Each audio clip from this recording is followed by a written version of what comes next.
Hello, hello.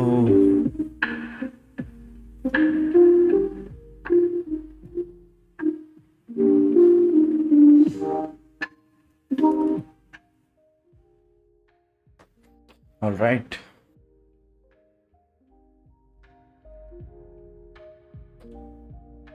तो हमने कहाँ तक कोड लिखा था? ये तो मेन वाला है, फुल है.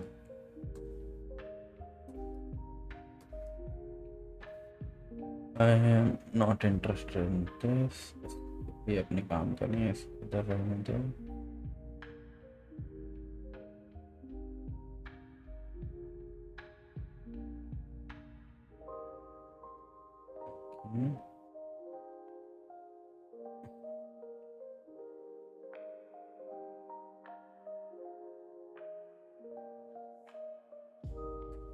Here we have unsigned int 8-bit.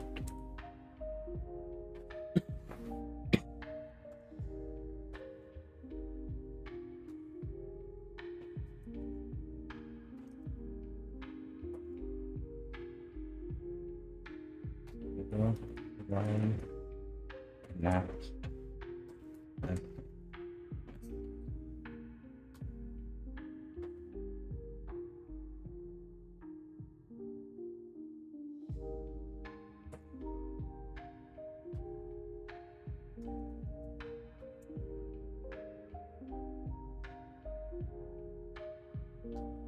8 bytes.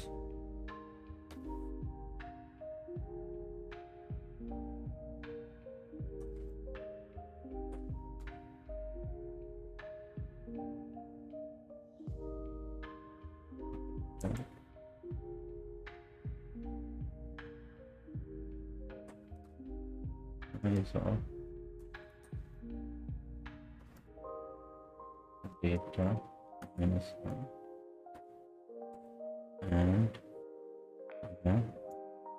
DMS text 100.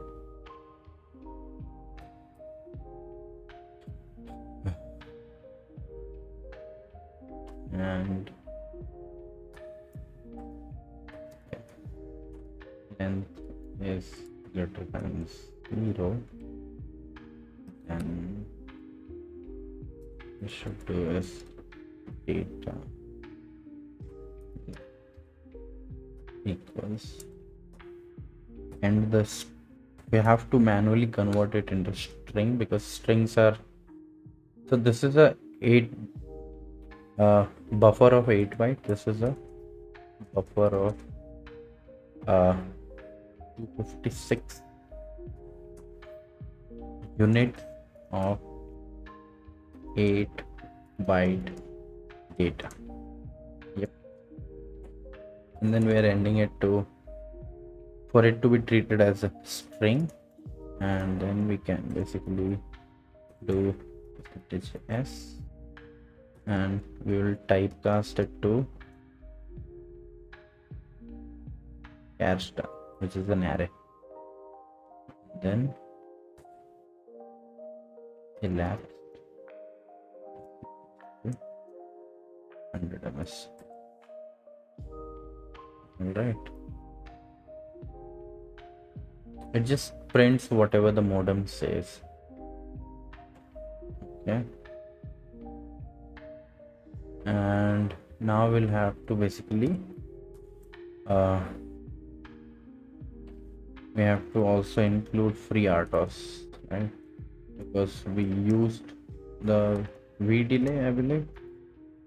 FreeRTOS SH and include task. All right. Let's build it. Let's see if it is working. Define but not use. Yeah, that's fine. We'll use those in the main. And this is our actual call will be. Actual function call. And here we'll basically write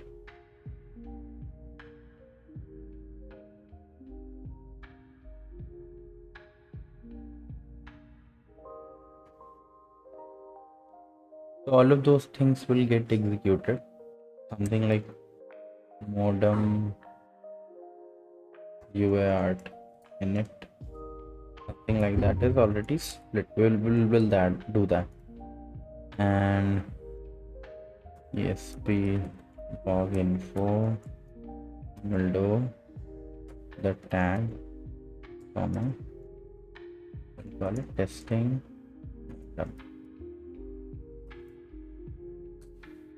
and do modem. I believe we have written right. We will send it AT command. We'll create constants for this also. Modem read ms.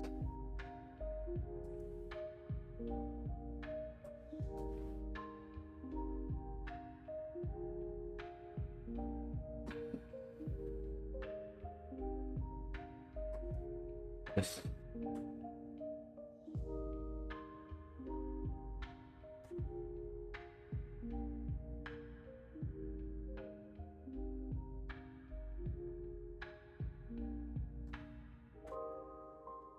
We can call any number, right?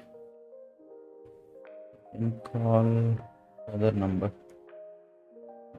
0780800077. Just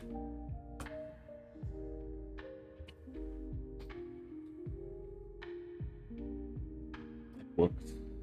Now we'll have to do is dialect. See.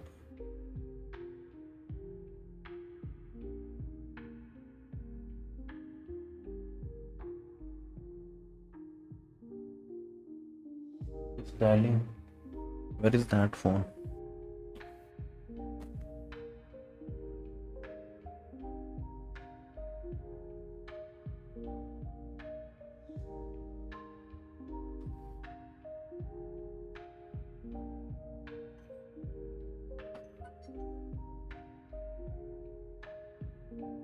Okay. So let's do that one more time. So we are sending the AT command to make the call.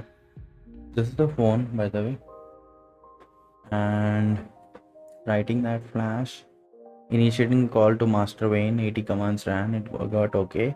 Registration looking good, network looking good, call initiated, and we got the call. Nice.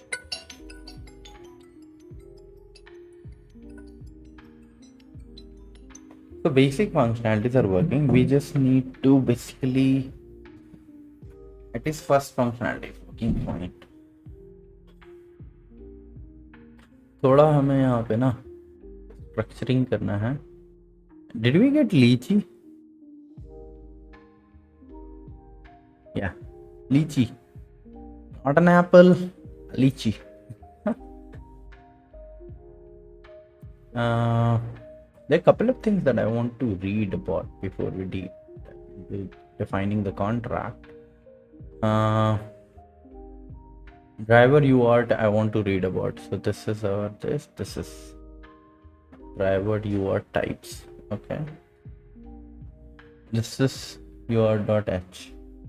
This is what we are interested in. But थोड़ा पहले ना UART के बारे में पढ़ लेते हैं.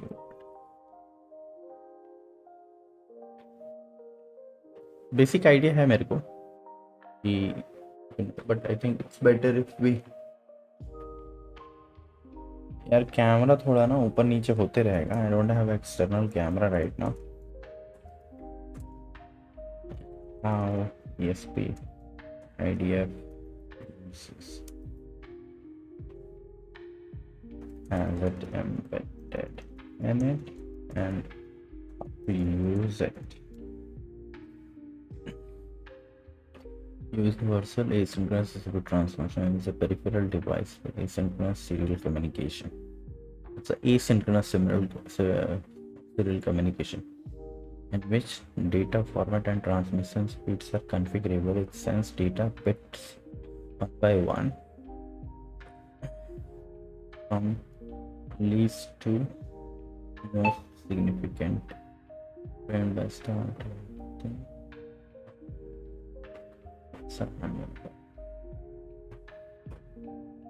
Common signals are RS-232, 485, RTP.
Okay.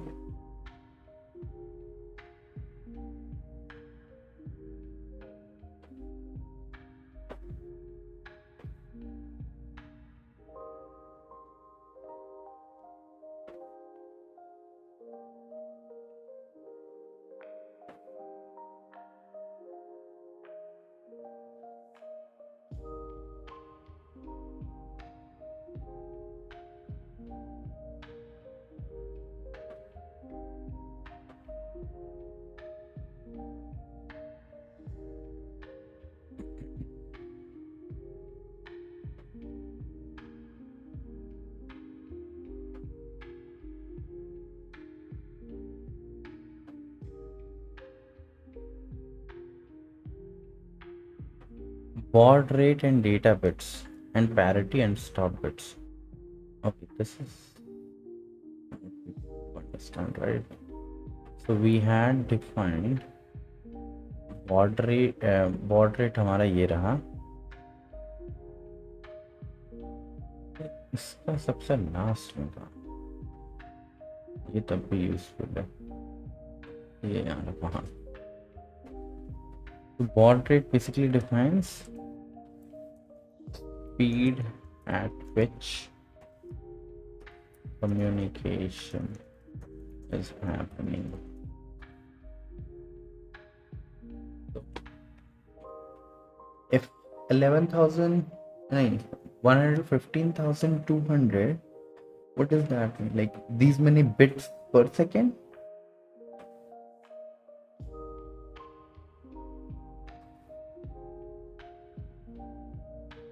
Yeah. So you define baud rate, data bits, parity, and stop bits. 8 and 1. Okay. So 115,200, 8 and 1 means 8 bits. First one is easy, that's baud rate. And I believe no parity. And one is one stop bit. The single UART byte is sent like this. Idle line I. Okay. Start the 8 bits and a stop bit. Receiver watches the line, detects the start bit, but we did not write any start bit.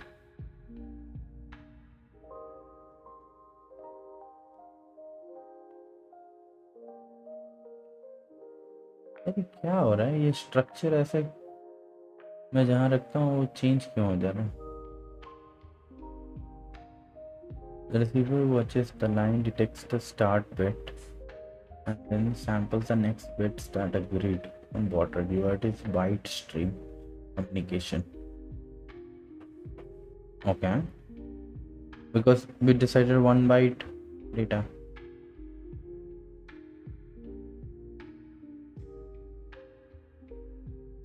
It only sends, it's a byte stream. Okay, the UART is nothing but byte stream. Whenever you are learning something, try to develop these what do you say, abstractions. So one simple line is it's a byte stream. UART is a byte stream that I used.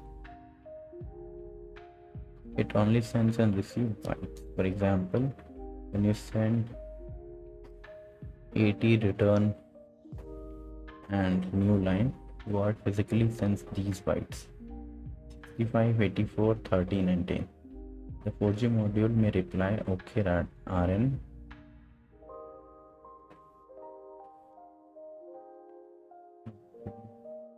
is 10 is 65.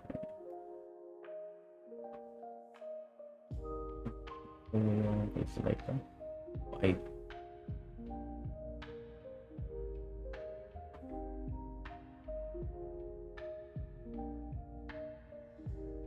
Shift bits out.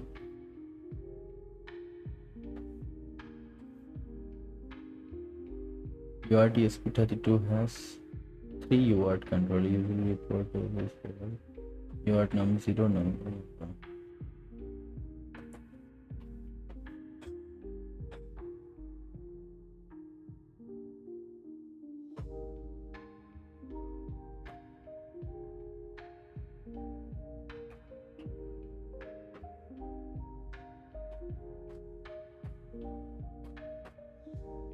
हाँ ठीक है. This is board specific, so we can ignore that.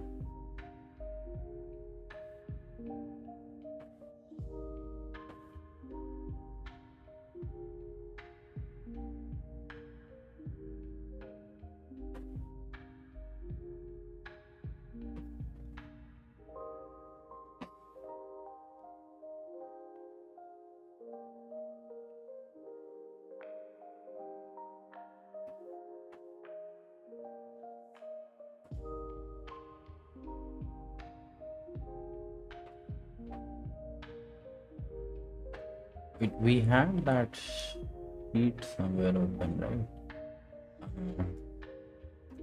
Gate on ESP32 equipment code. That was a document. Manual.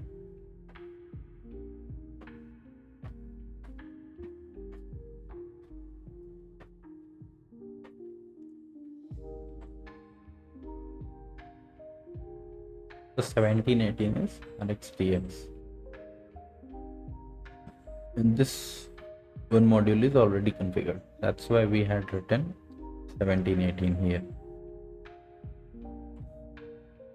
17 is Rx, 18 is TX. 17 भाई इसको मैं बंद कर दे रहा हूँ.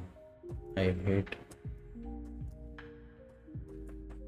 भटका दे रहे हैं. Not like that. ठीक है. 17 is Rx, 18 is TX. 17 is Rx connected to 9 and TX. 18 का इस चीज को ठीक है.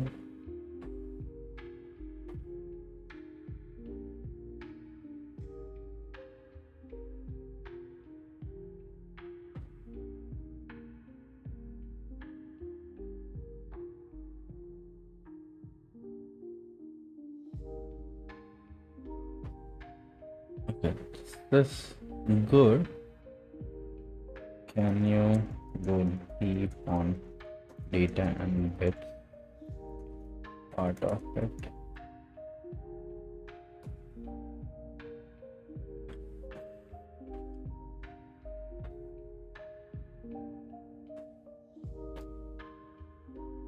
I want to understand basically this part, how that encoding is happening and what is being sent.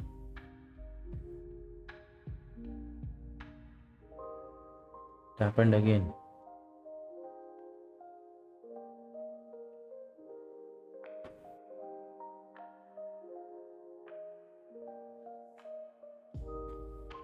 Yeah, let's go deeper. That actually means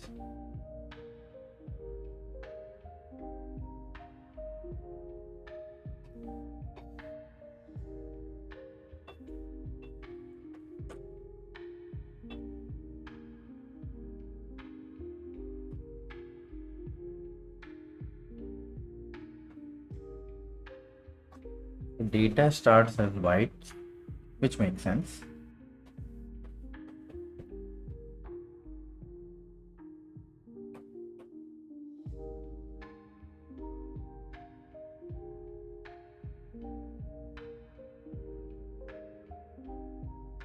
चार चार आठ आठ बिट है, ठीक है, यहाँ तक क्लियर है, यहाँ तक क्लियर है।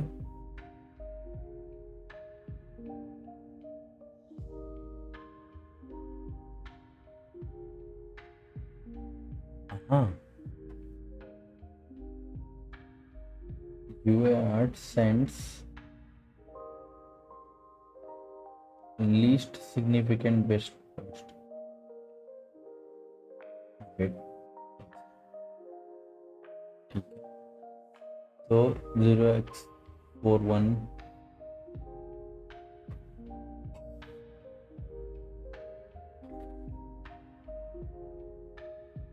को इन्वर्ट कर दिया इन्होंने. It just does not send the 8-bit.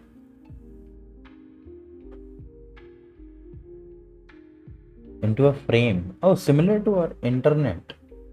Internet पे जैसे चलता है वैसे ही है. तो 8 बिट को एक फ्रेम में इन्होंने डाल दिया. जैसे इंडिविजुअल पैकेट्स या हेडर्स इनकोड होके आते हैं. फॉर एग्जांपल टीसीपी प्रोटोकॉल जैसे काम करता है, सिमिलरली है, वैसा ही है.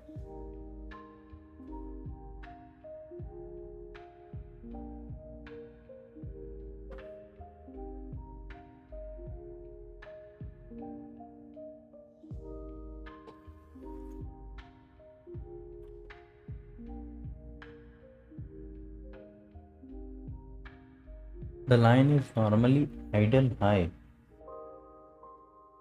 Okay. So for one byte, before byte line is high, start bit line goes low. Okay. Then 8 bits LSB first. Then stop bit line goes high. After byte line stays high until the next byte. Okay.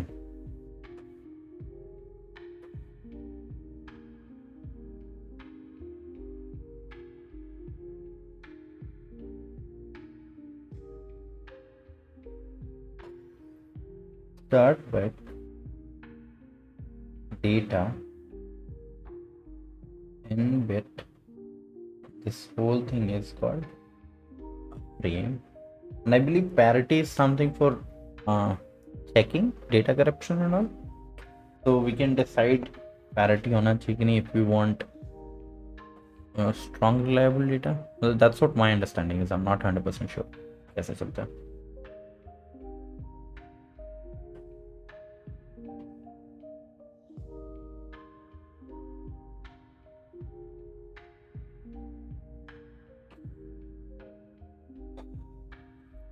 बहुत नींद आ रही है मेरे को.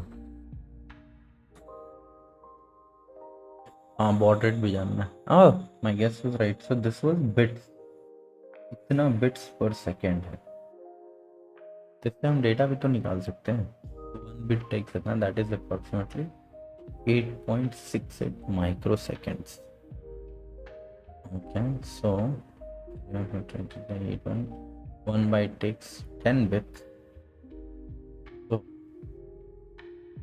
86.8 microsecond per byte of data transfer. Rest of the other two is there just as an envelope to each byte. Think of that as like those like data headers.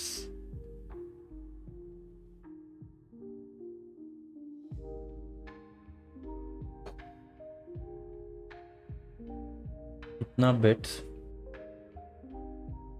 Okay. And this is 100, almost 11 kb per second. 10 kbs kilobyte.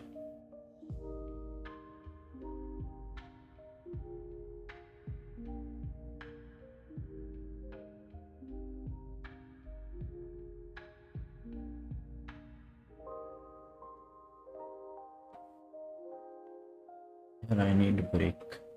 बहुत नींद आ रहा है, खाना खाया हूँ just.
Each data byte is 10 UART bits. Yes.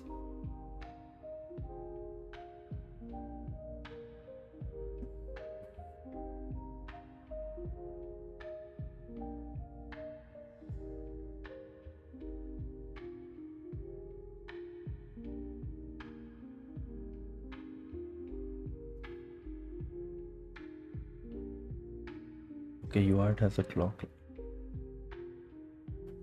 Has no clock line. Yeah. अच्छा, internal what rate से हमने डिसाइड किया था.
Everything is bytes.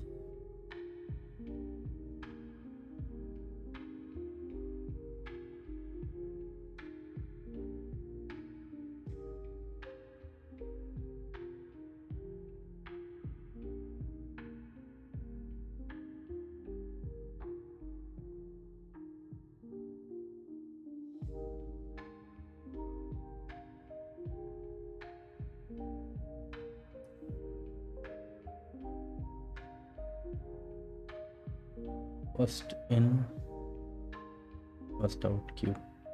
Yeah, P4 is a queue, right?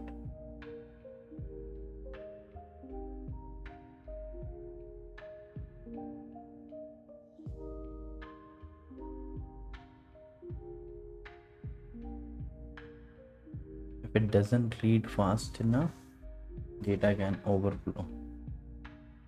But they have predefined UART, right? So how will it flow?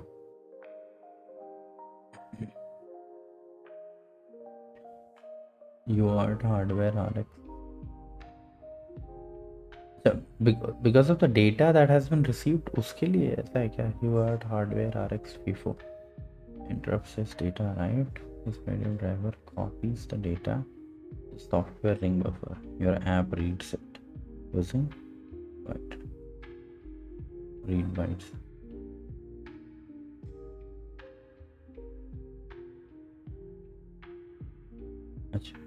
It adds a, oh, so I believe software ring buffer is a part of the idea. When we'll go bare metal, we'll have to write these things. When you install your driver, you are installed at number 1 the RX. That's the buffer size. Okay, and store up to 2048 received bytes before your app reads them.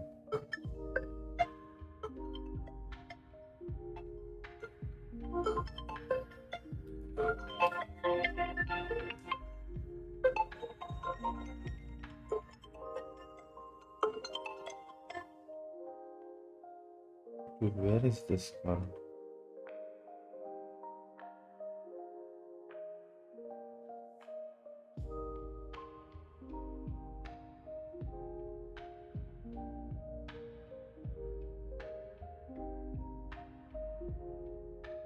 Where is this call coming? Why is it not showing?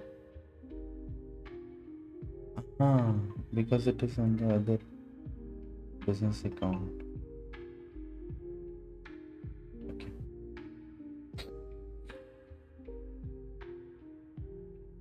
So 2048 bytes was our buffer size. And that is the ring buffer.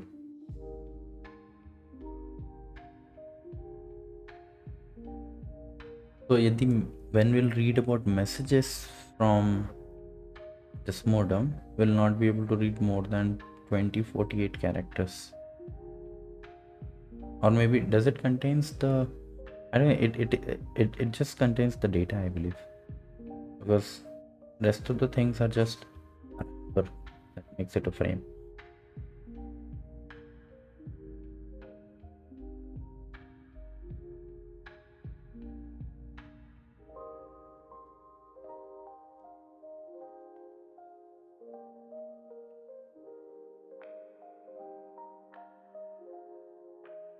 Phone आ रहा था but दिख नहीं रहा था कहाँ से मुझे.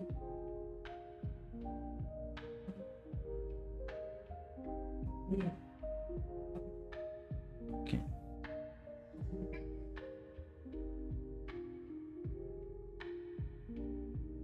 N means no parity, but can optionally add a parity bit.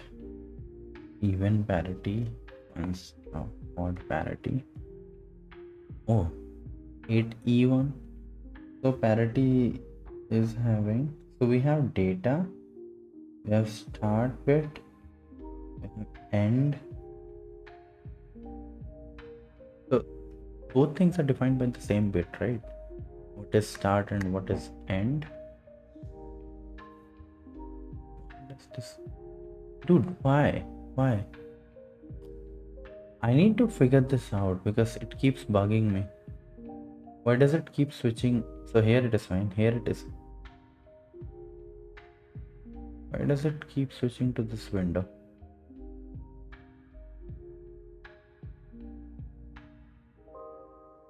Like this. If I go here, it stays. If I go here, it goes back. If I bring this down, let's say, then what will happen?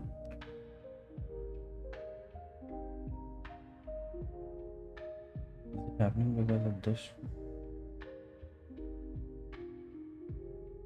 Now it is fine. This is also fine. This is also fine. I can pull it back.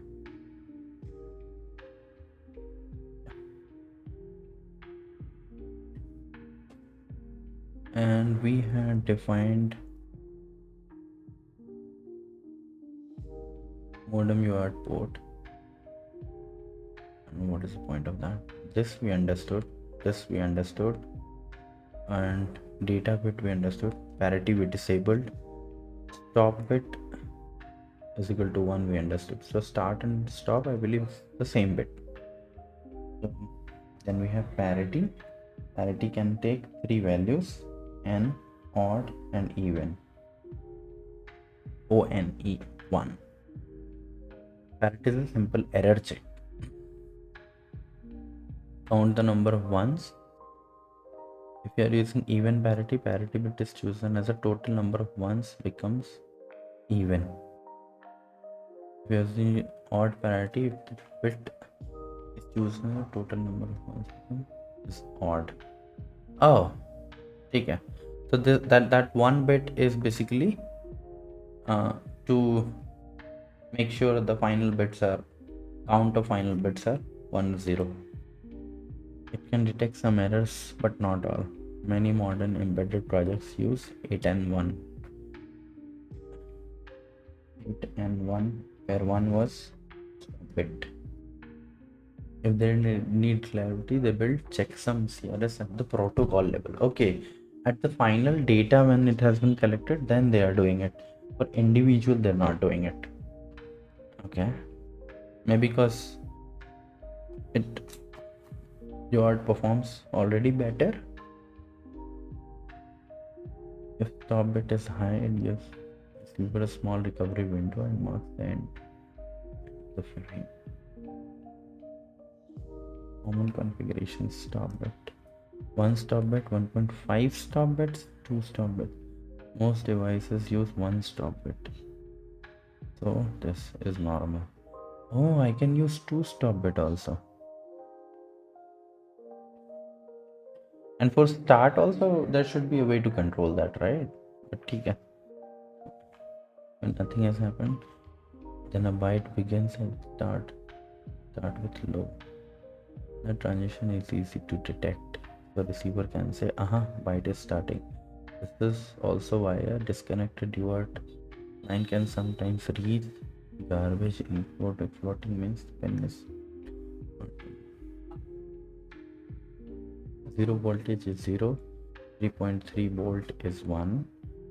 So when UART sends 1010, the wire sees volts. Yeah, we're gonna TTL with RS232. Classic on different voltage levels, often inverted, can be positive, negative. Okay. RS232 is different.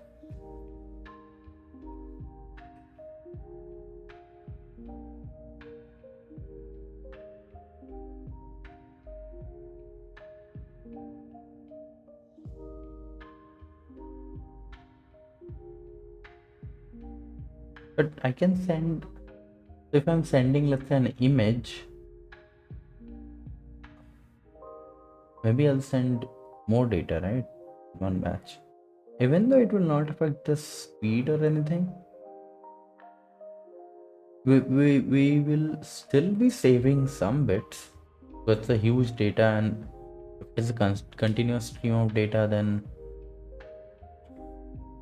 we'll be able to like leverage some of the stop bits.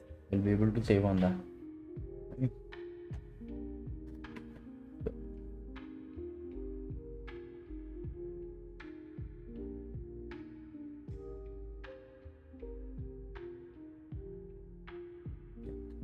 We'll check them. When you write return, there are 4 bytes. Carriage return and new line. Okay.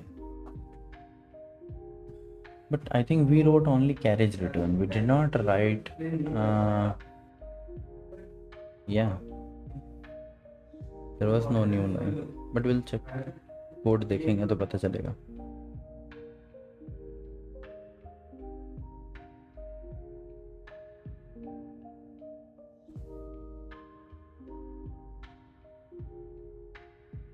Yeah, I told you. Most modern, except only this.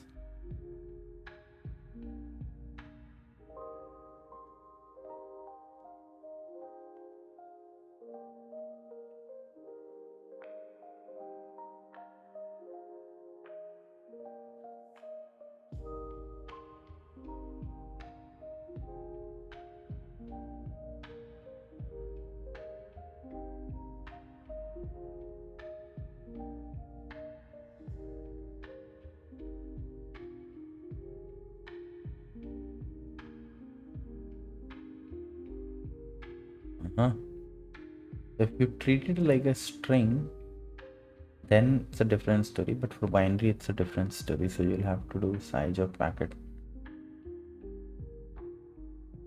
Text strings are byte ending with this, a null byte, I'd say.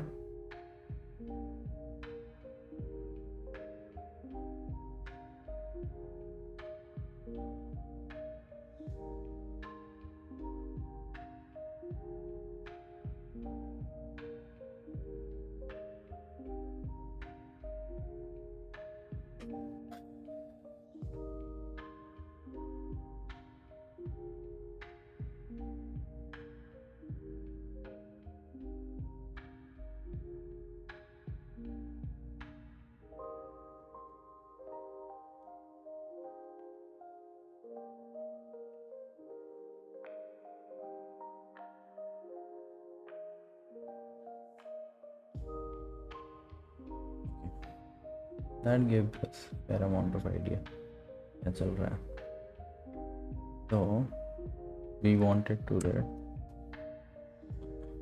and it's this UART.h, and another is this one, data types, right? SRC,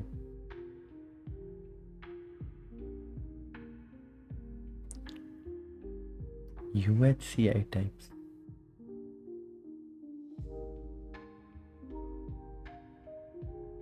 UHCI क्या है?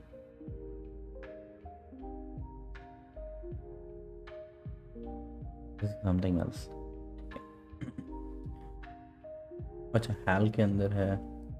Can I do GD on this?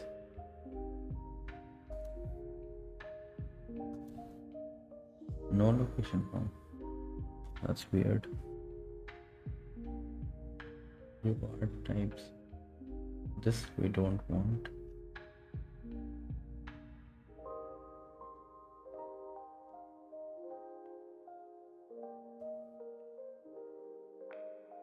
This we want.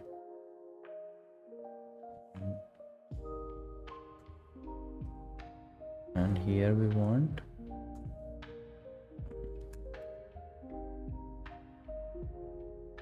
UART types.h. UART types.h. HAL1, yeah, this one. तो यहाँ पे UART का type define हो रहा है. ये इम्पोर्टेंट है हमारे लिए.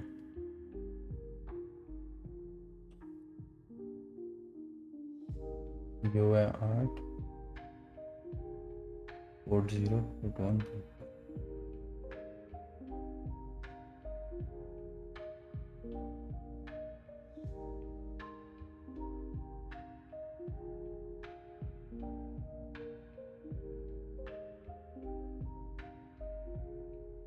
These are just strings.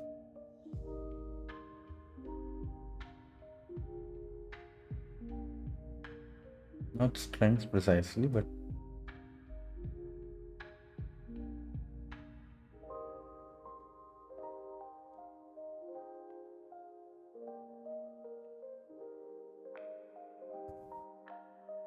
UART mode duplex. What did I do?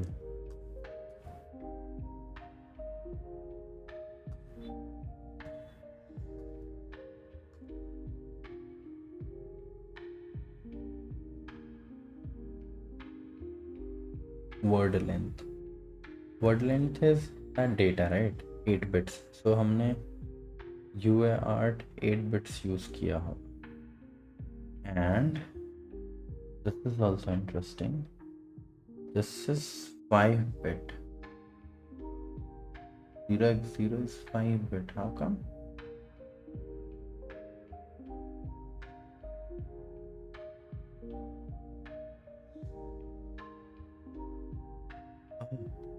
Is it because the 0 is assumed? 0 0 0 0. But if that is the case, then 8 bit is how much? 0 0 is what?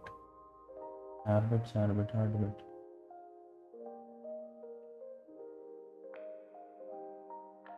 इनको लिखने के लिए 2 bit लगे.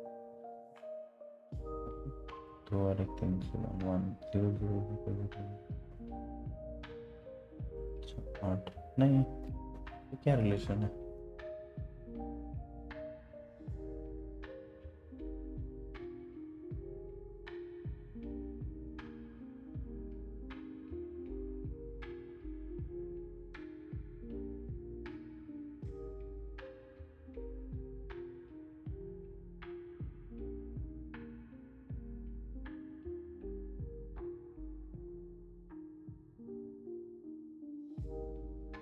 I don't think कोई relation है. How hexadecimal 2 is anyway related to 7 bits, and how this is related to 8 bits. And even if it is like 0, and if I do 1 in hexadecimal, no, it is not. Let me ask this guy.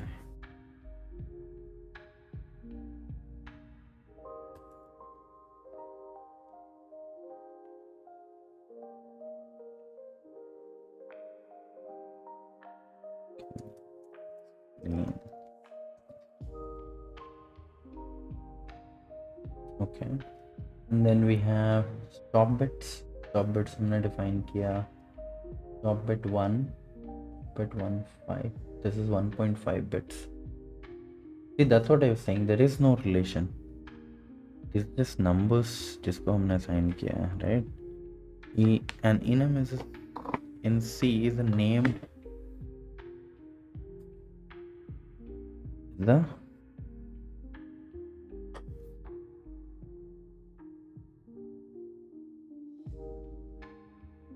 named set of integer constants. So why are you assigning integer to it? Like, what's the point? This creates a type UART t, length t, yes, and allowed named values like UART 8 bits. So instead of writing data bits is equal to 0x3, you write data bits is much cleaner.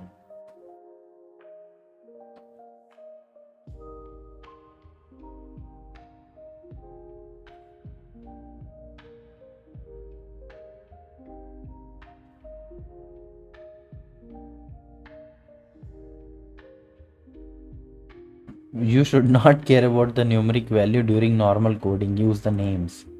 That's what I was saying, right? It didn't make sense. Like, they could have used just these enum keys. Why not just use the enum keys? And they themselves could in the values. Why attach it to an integer?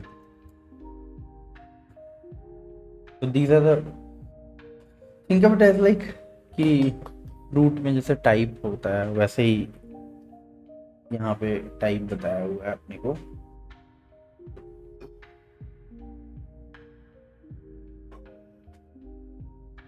Because in C an enum value is an integer constant. You automatically assigns integer if you do not specify them. So why does ESP-IDF write like this? Because these values often match hardware register values. Inside ESP32 UART peripheral, there is probably a register field where 0 means 5 bits, 1 means 6 bits. Okay, so enum is not just a human readability, it is also a clean exact bit pattern the hardware expects. UART 8 bits is human friendly, so your code gets both readability for human and correct numeric value for hardware registers. If you omit explicit values sometimes, yes, but explicit values are safer when values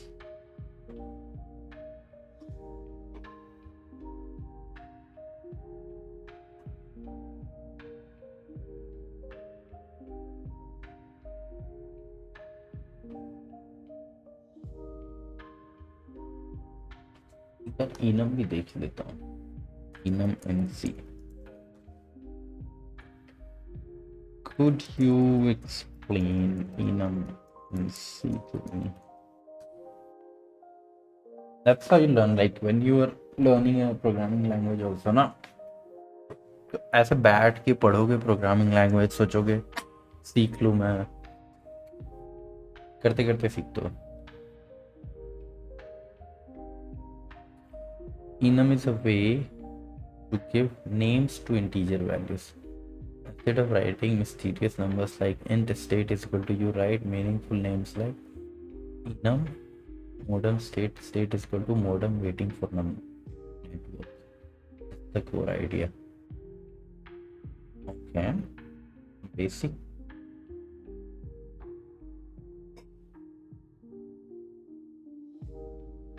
So enum automatically gets mapped to, I would say, an array where individually all of those gets index. वैसा कुछ है. Instead of writing internally similar to state is equal to 1. But named version is much easier to understand. Enum is, suppose you're writing firmware and have modem states. So लिख लेता हूँ enum अपने को जरूरी पड़ेगा, because when we will be writing everything in C, तो it's like एक छोटा सा लिख ही लेते हैं ना प्रोग्राम. लिख लेते हैं.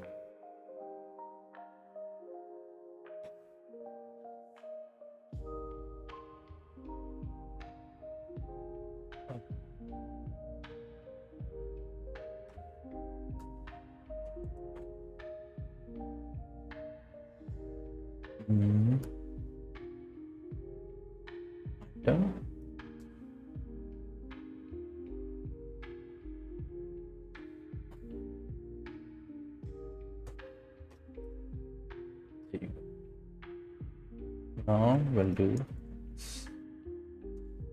we have firmware folder, temp folder, cd temp. No. You'll write one here, vi a.c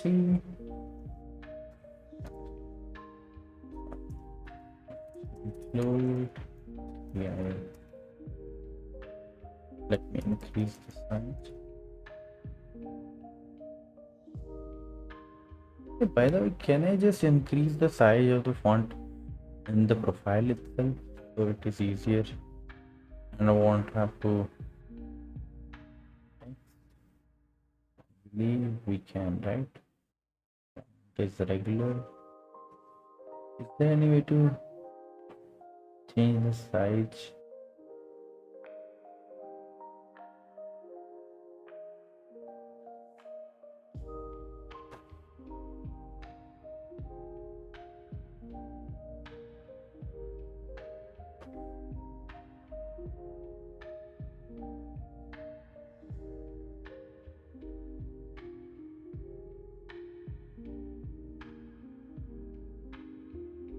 text. Cursor boost.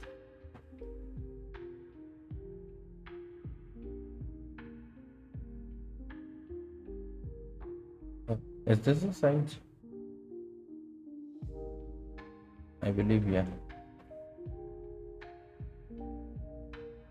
Now let me just quit it. Let's cancel this. So you have a bigger terminal now, bigger text, easier to read. VI.C.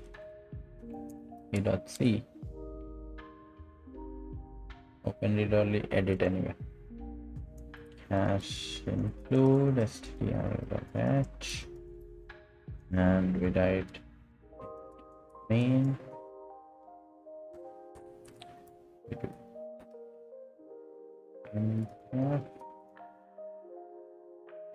applications.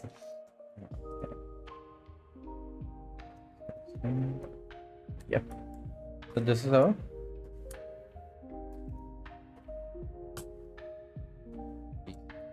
C. That's it out. Yep, good.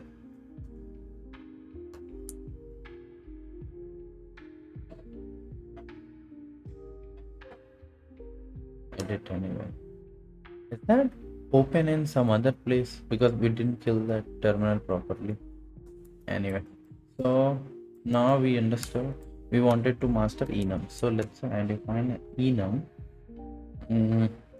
state. Let's take that state only, and we define something like high and low.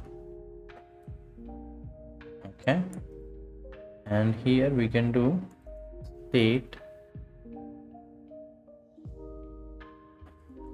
is a st is equal to high, right?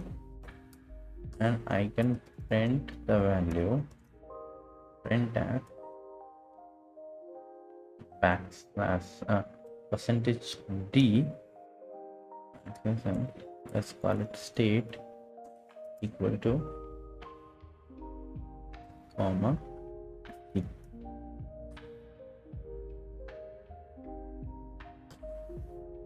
Let's the window. We'll keep the file open here.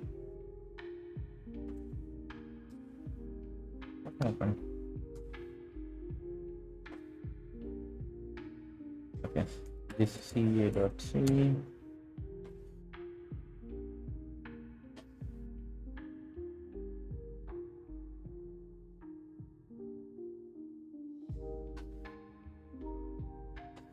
What's the problem?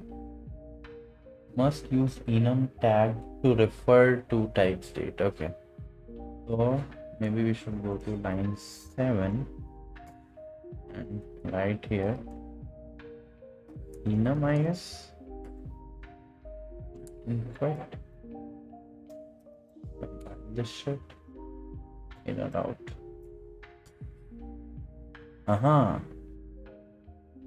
So I have no idea what is happening. Anyway, so enum state high was actually 0, and if we make it low, like de low,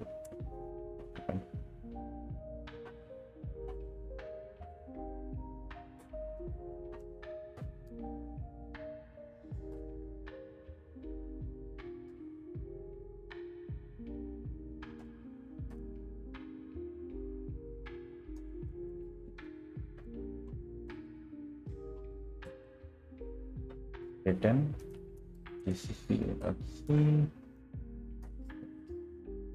out. So now it is 1.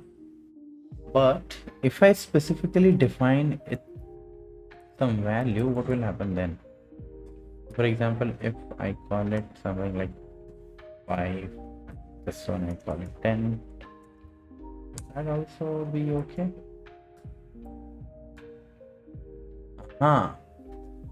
If you explicitly don't define it, then they get 0, 1 to that number, or you can define this as a value.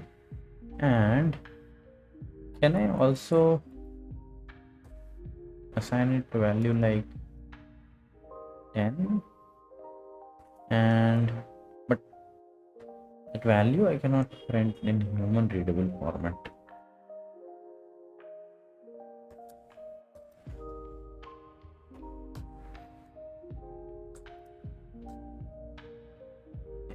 But if I assign it something like what 15, yeah, 150, yeah, then it should throw an error or something. Wait, what? Why did it allow me? And why is it still working? It's supposed to be an enum, right? Enum means only these values can exist. I'm still able to assign random value. That's not good. This way and this way.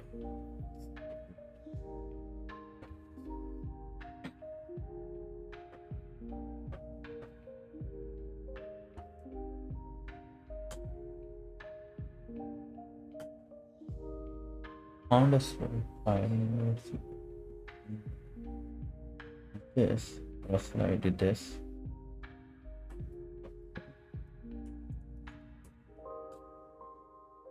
There is no process. Do a recovery.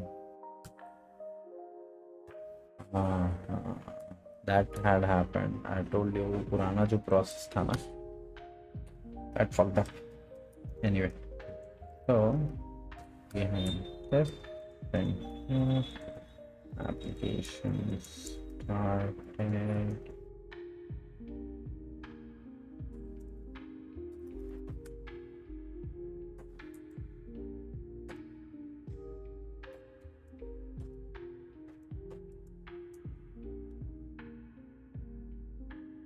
Failed.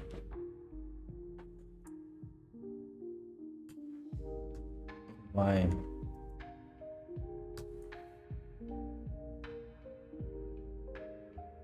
Did not save it.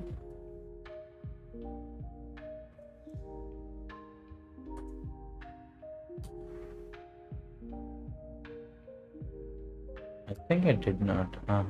It did not. You know what? I'm gonna just delete it.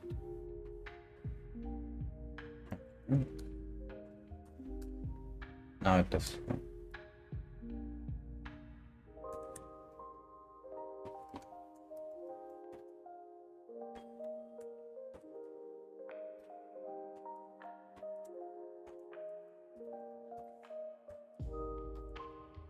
Application started.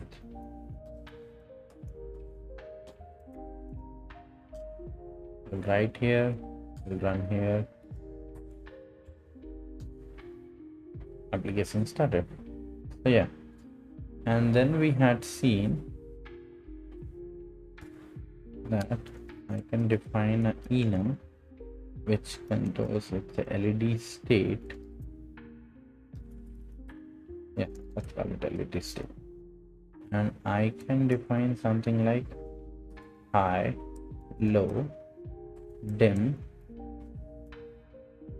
low, dim, max, ultra max, and like this, and we'll do this, and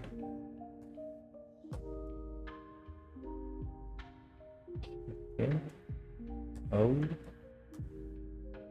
inta LED state, yes, this and I can do, can I just do low? Let's see. Why did it not print? And because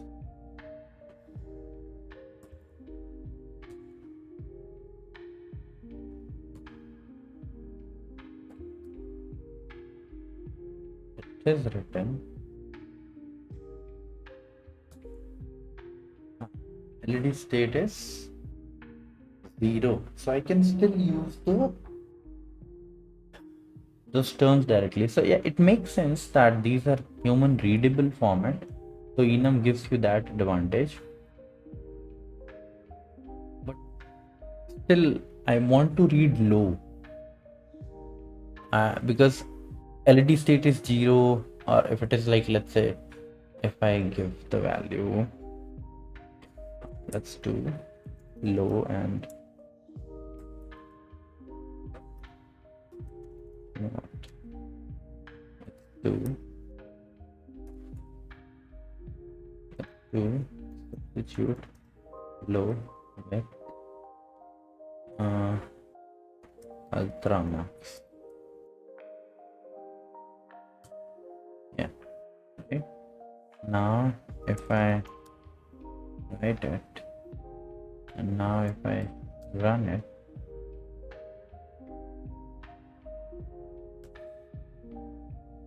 why does it give? Is it some kind of caching that is happening I'm not aware of? So 0, 1, 2, 3 makes sense. The enums makes it easier for to read the values, I believe. Like not reading when you're console logging it, but more like when you're writing the code.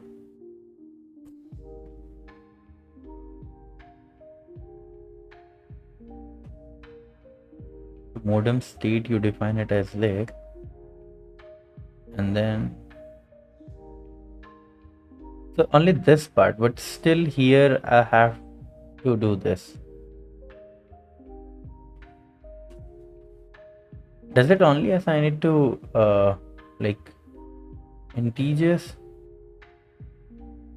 And still integers. You can mix 10, 15, so it will become 10, 11, 12.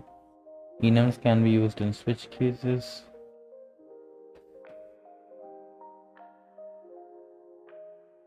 So you're using, it's like an aliasing, so you're not doing anything. But can we do something like, oh, enum is perfect for state machine. Yeah. Okay. Okay. Okay. Can I assign like string values to enum? If that we can do, then it is cool. Cool. But there is no string NC, right?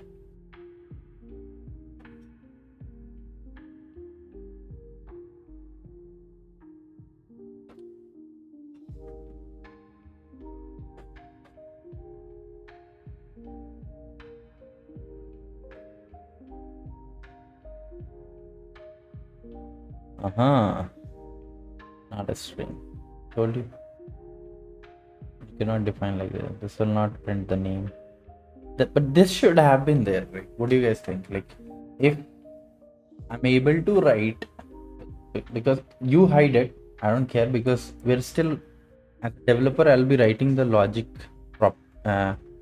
It's a different alias version of the same value, and I don't want to deal with numbers because strings are easy for humans to understand. So maybe we should have given something like that feature.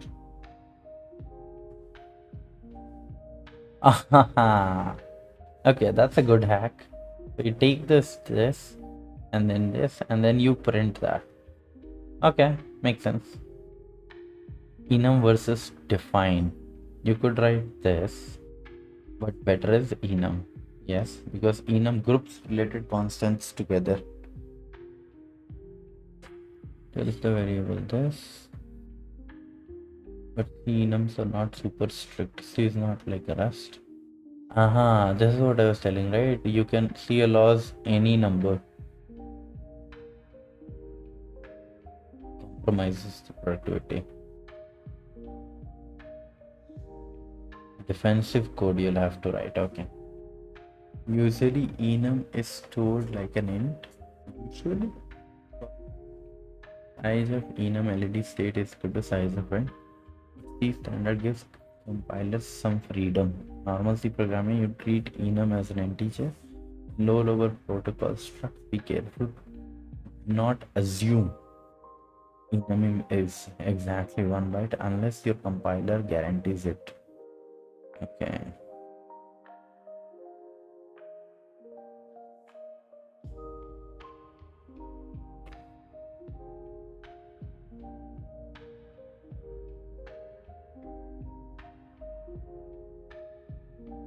Okay, this is like a state.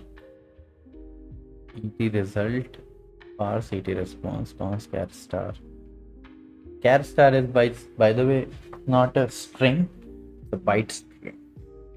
That's very important to know. String is a special type of byte string which ends with a null character or null byte. That's 00.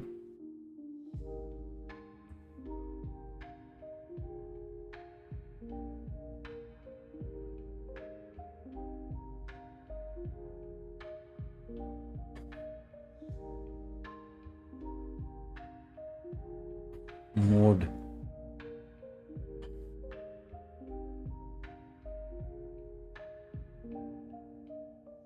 I told you it was like an array index.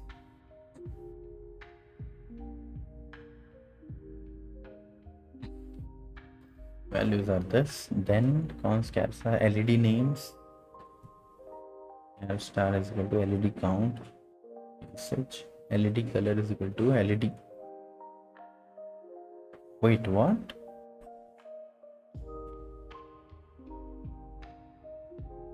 Enum's value can be used as array indices. Yes.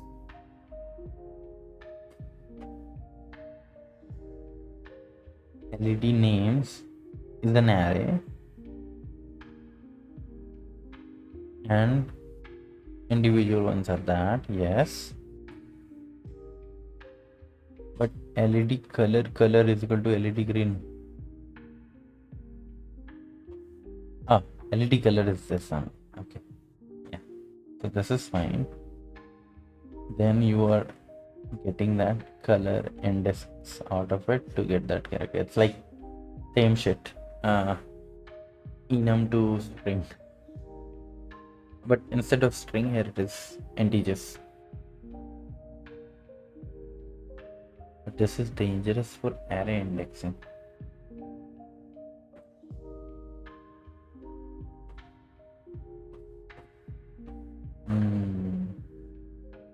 Enums and bit flags. Sometimes people use enum values for bit flags. IRX ready is this. Flag tx ready is this. Flag error is this. Then combine them. In flags is equal to this. Rx ready is this and this and accessibility, but mentally separate these two enums.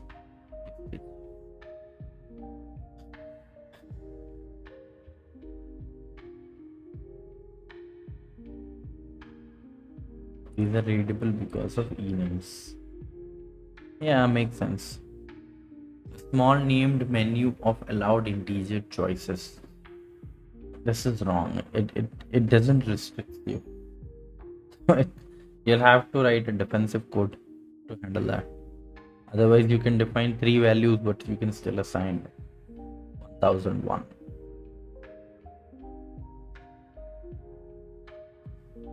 More like a state.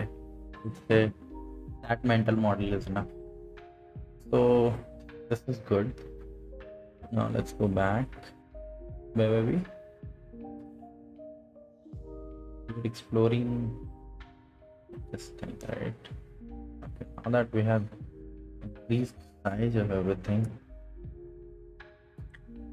this is UART data. This is UART types. We were entering GG.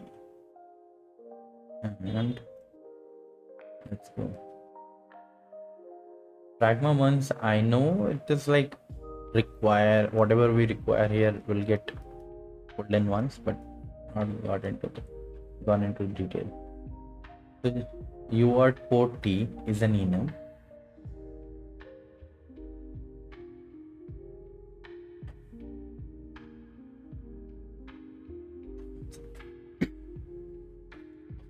where UART num0 is there, into num.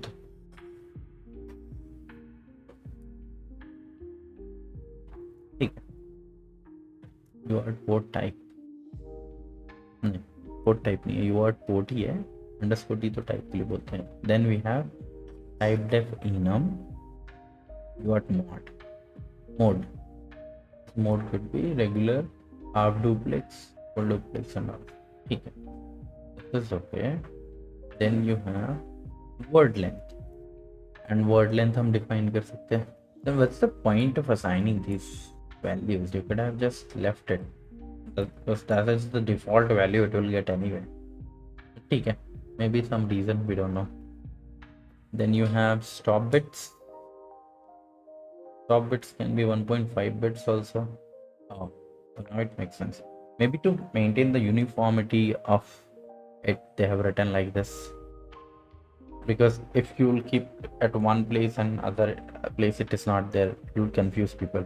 And anyway, it doesn't matter, because for developers, you'll be spending most of the times writing this thing than this thing. So,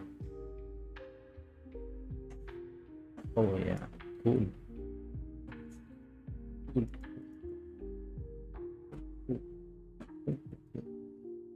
So stop bits we have defined, and then you have parity. UART parity this. Okay, another thing to notice is how they have structured it. The naming conventions is really nice. The type, whatever the type is, that part is like prefix to the whole thing, and then you see. So whenever you know that, so how that is useful, I'll tell you. So for example, if I have a structure of a library, something like this, get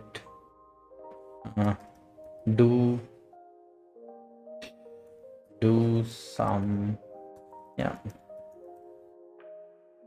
make meat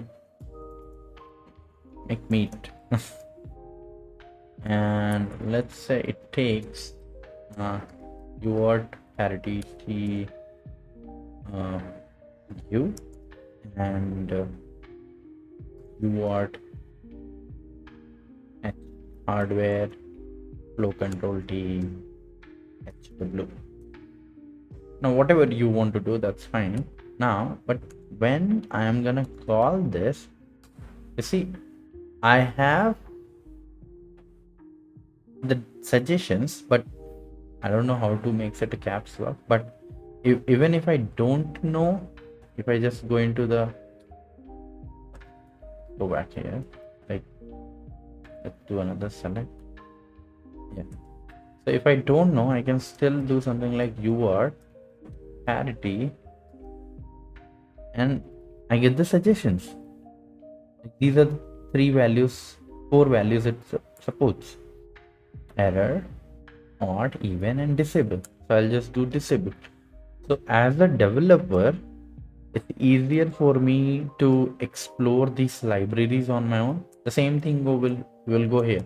So I'll write UART hardware flow control CTRL, and I just see all the possible values, right?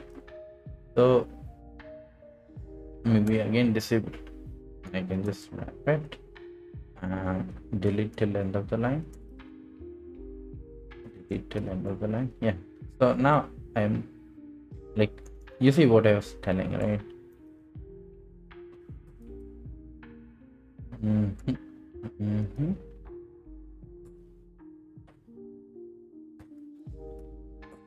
This is nice. I respect that, how they have written.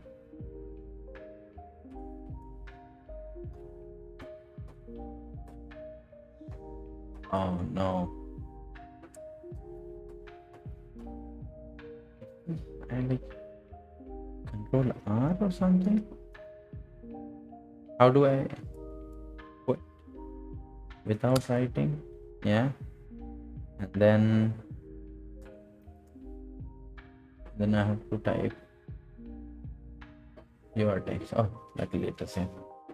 So that was there. And then we have UART signal invert version or something.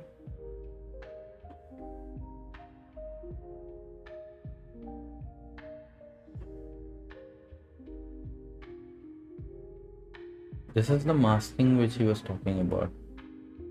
The bitmap. And this is like one of the coolest thing, which is very intuitive, but if you have not seen the code of it, because it generally doesn't occur that oftenly when you're working in a software world, but you know that as a concept, but you have used it only to solve like DSalgo problems. But this is where you actually see these things being implemented, right? So if you don't know this, I'll let this go. It's just 3, 4, 5, 6. These are telling that I am going to flip that bit of that number. Software types. Then you have UART at CMDT, which is a CMD char, and gap TL, pre-IDF, post-IDF. Don't know that. Flow control, don't know that. Wake up, don't know that. Okay. So types we almost covered. Then we have the actual UART library. And here we will have the function definitions, I believe. Okay, now these are the bigger structs, I would say. That is, so one is UART config T. I believe it contains like baud rate. Yes, we need that. Word length, data bits.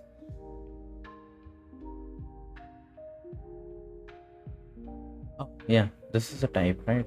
And it must be present there, by the way. So if I yank the word, if I come here, if I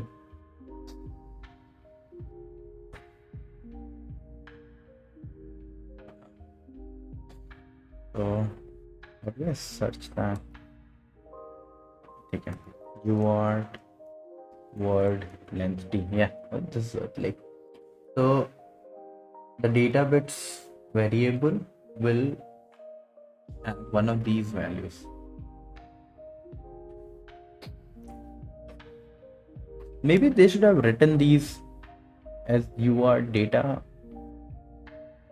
similar to the type, so that even when you're writing it as like struct, it becomes easier for the person. Anyway, then we have parity. Again, the parity is, we know. Stop bits, we know. This is interesting, this I didn't know. HW flow control T, what does that do? CTRS and RTS, what does that mean?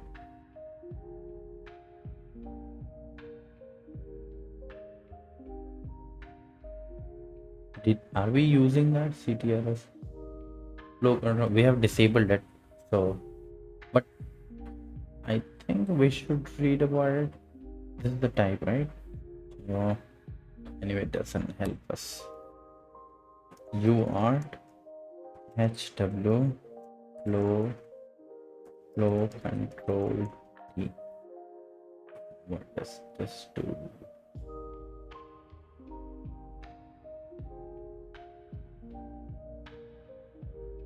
I struggle so much.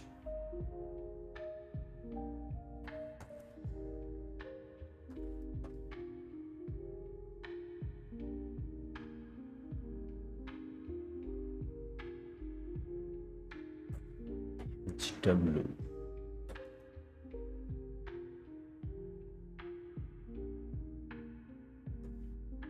low,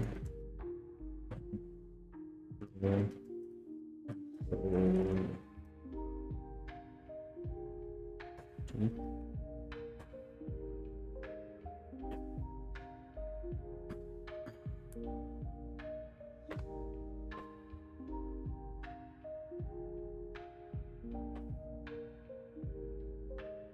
So for us it is disabled, so I'm just gonna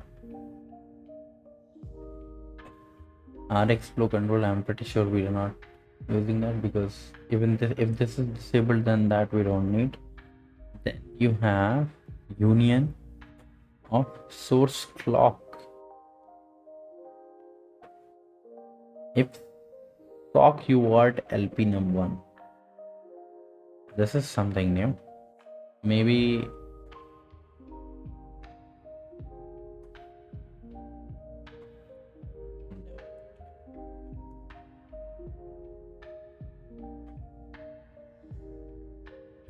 that is not no use to me. Okay, UART source clock default. So we are kind of using it, but why? And then we have flags also. Oh. And this is a union which we are defining here. UART SCLK we have to check. UART SCLK _T.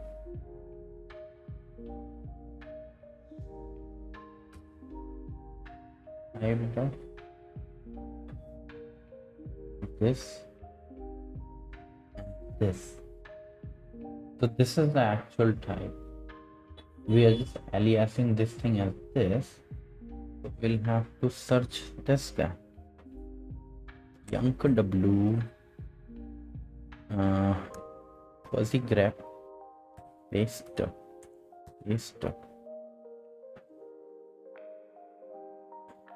How is it possible? If it is just present here, it should be present at other places also. You are so strong. Okay, so this one we'll ignore. And then we have, so I believe what we defined here is UART config, which makes sense. So we have the UART configuration जिसमें हमने parity bit disable कर दी, stop bit हमने 1 दिया, baud rate दिया, flow control disabled है, source clock default value I don't know what that is, so we'll ignore that. And if you have configurations, then what do you do with that configuration? Where is that getting used?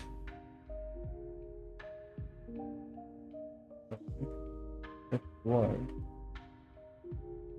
W class.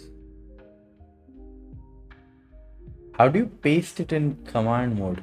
Oh, command we worked. Interesting. So UART param config. This is what we are calling. Do you have any other occurrence? No. That's it. So UART param config will take modem UART port. What is modem UART port? Okay. Modem UART port. Where are you? Modem UART port. Is it like that 1 to what we had seen? Modem UART port. Next. Where is it defined? num2. So this one have multiple modem port, but okay, even though we are seeing just UART num0 and 2, because that core thing that goes behind the scene in deciding the pin based on these names, that IDF has abstracted it for us. But even for 1 and 2, we should be able to find something here. in the documentation,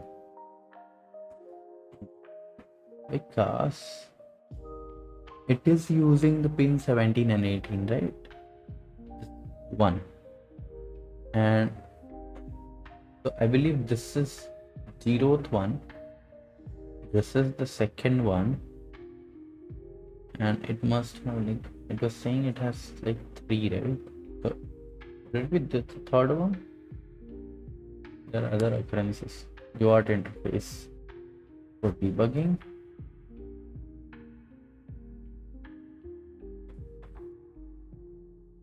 Come on, UART.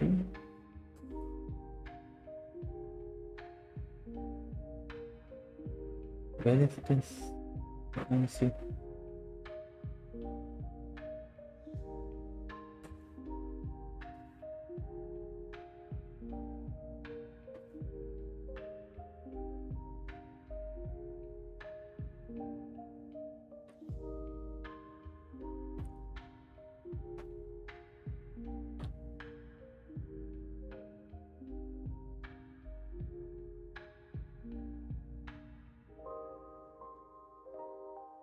By the way, they should have mentioned it here.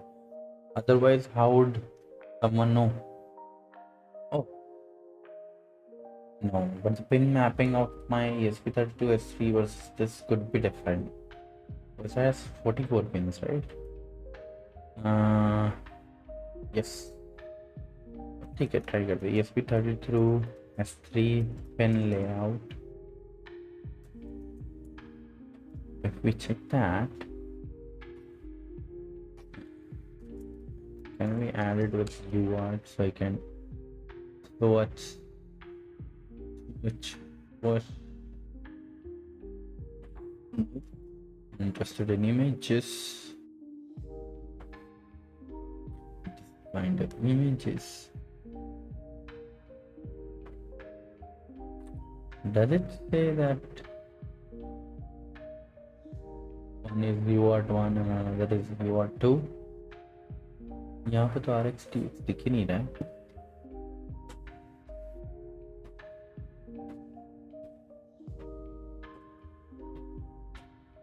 There's one UART here.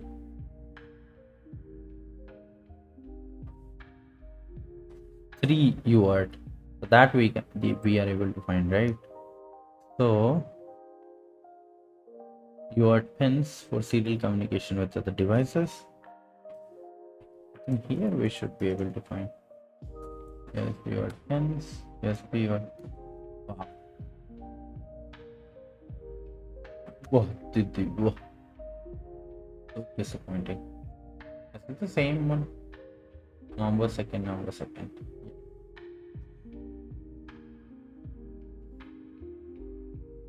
Can we find it here? Oh yeah. But in this, there is no pin layout. S3 UART pins. I'm only interested in UART. UART.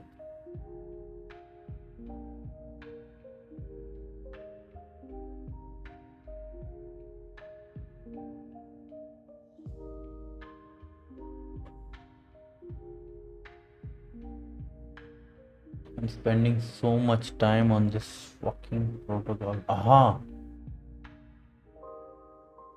Yes, yes, yes, yes.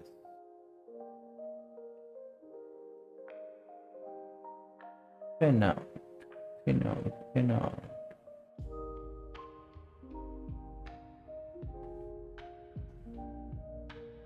Or instead of this, maybe I should have written RxTX pins. Maybe people search like that. ESP-S3 DevKit. Anyway, this one was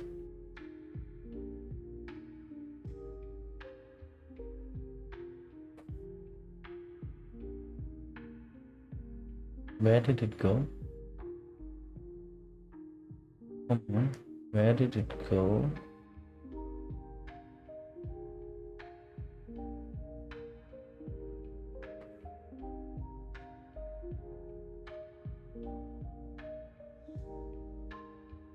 Okay, this is a good platform to read. I think they have ton of information about the pins. What are the different types of pins? This is what we are interested in. It has three hardware UART controllers: UART 0, UART 1 and 2. UART 0 is mainly used for the console and debugging. So this pin, find that. Let me find that. Did you mean type the pin you all instruction object data shift for the chip? Baba Wui. Okay. And from where can I find these? But I was trying to find RxTX. I'm pretty sure ESP32-S3 GPIO matrix to router peripheral to any. So I should search this. What you are suggesting? ESP32 GPIO matrix to router peripherals.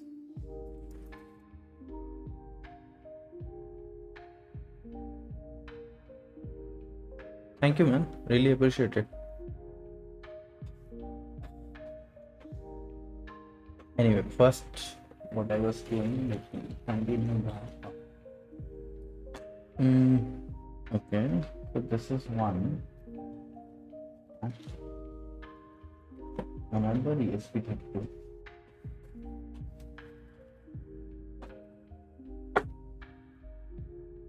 Okay, this one is not S3. This is just ESP32.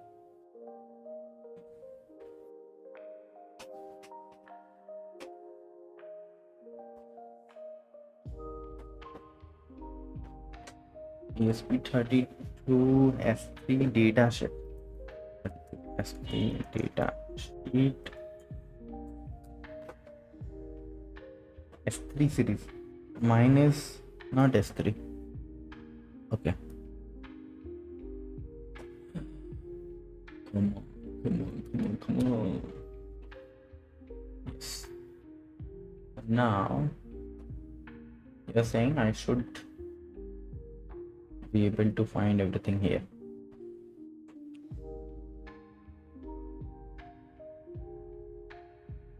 $78 page. Any hint on? Oh, yes, like data sheet or something. The whole thing is filled with data sheet. Pin layout. Pin layout, yeah. But this is, oh, okay. So this is pin layout, and then this pin to GPIO pin mapping is this, right?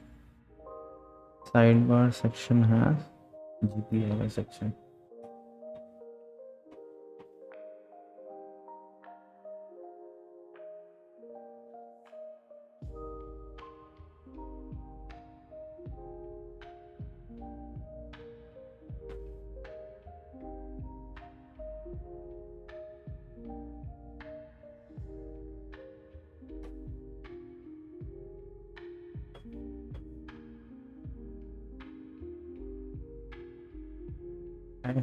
I think this one is the right thing for me to understand first.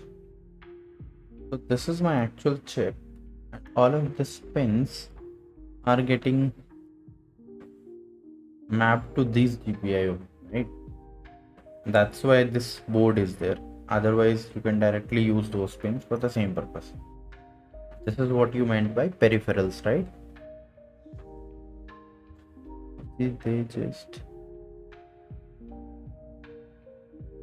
can.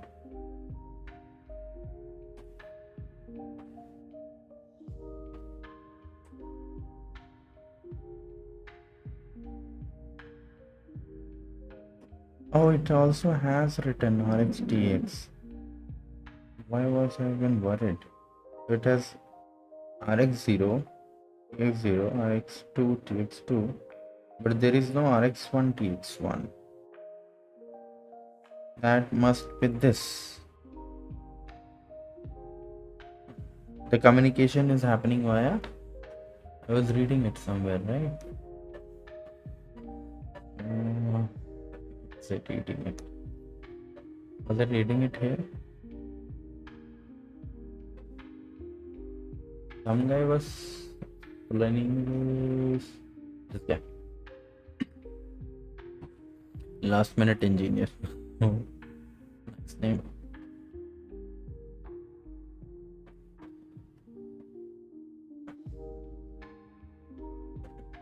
Let me open the chat in the laptop so I can see what you're saying. They just call them pins. No, like UART, ADC, any on chip peripherals. The block diagram should be in dataset as well as, but peripherals also listed on the overview. Pretty sure. Okay. I thank you so much for telling me all these things. Like, these are known as peripherals, or the pins on the chips are called peripherals, or is it like a standard peripheral terms is like API, right? Is it like that?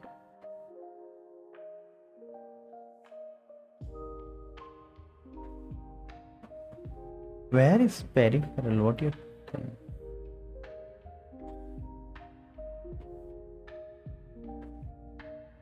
The block diagram should be in the data sheet as well, but peripherals also listed in. Hey, do you mind coming on like a beat call and explain this to me? Like, we can hop on a call. The GPIO have alternate functions other than to those connections to peripherals to allow you to perform ADC, analog to digital converter, and the such functions. Yes, that I know. Connect to peripherals. Okay, so peripherals, by peripherals you meant the chip peripherals. Okay. Okay, where were we? This guy was explaining. S3 hardware UART controllers. Let me create a folder one.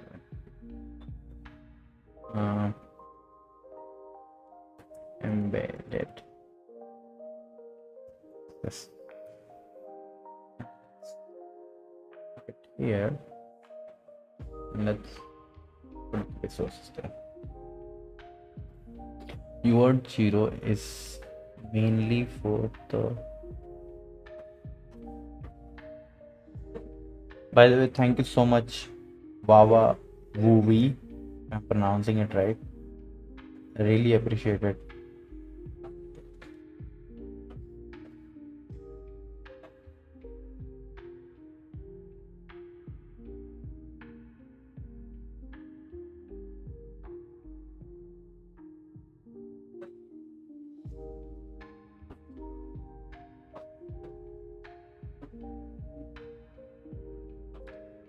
Why my team is showing a preview also? Are you guys also able to see the preview? Embedded system design with ARM Cortex-M covers all the bare metal stuff. That's why I love the Shell STM32 to beginners.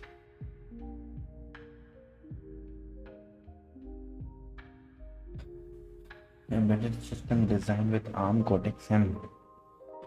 I think for me, okay, you're suggesting some channel. ARM Cortex.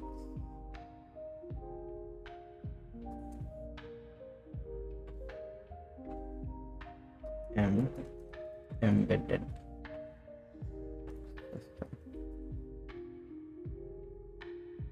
by Zuhu.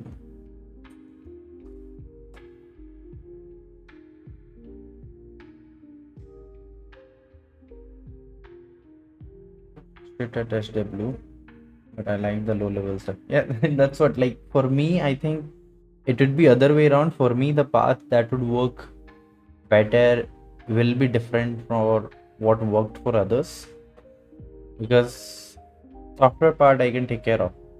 I'll have to just create that mental map of whatever knowledge I've acquired over the years. Once that is done, it's just the same thing.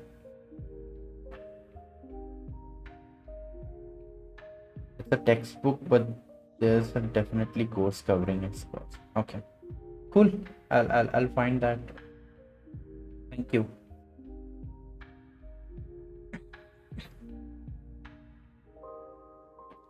Thank you for the like.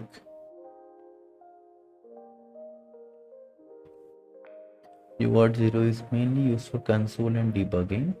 By default, UART 0 is assigned GPIO 43.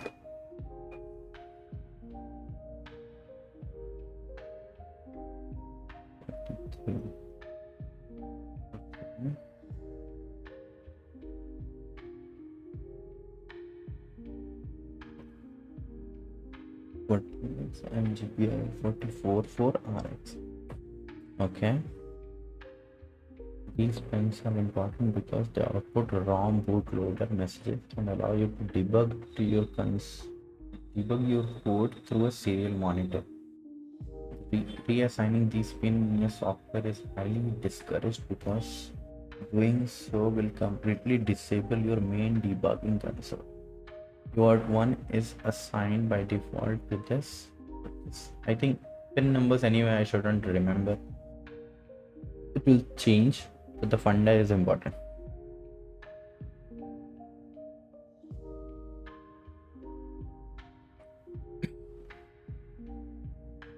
Okay.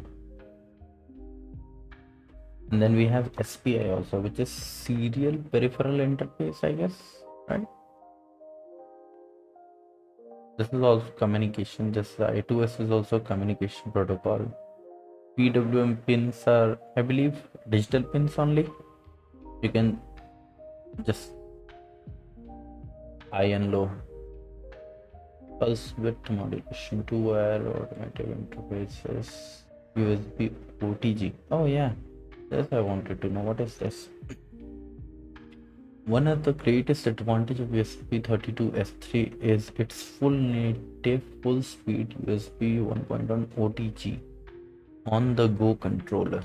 However, it is important to remember that this USB interface is permanently hardwired to pin 19 for D- and pin 20 for D+.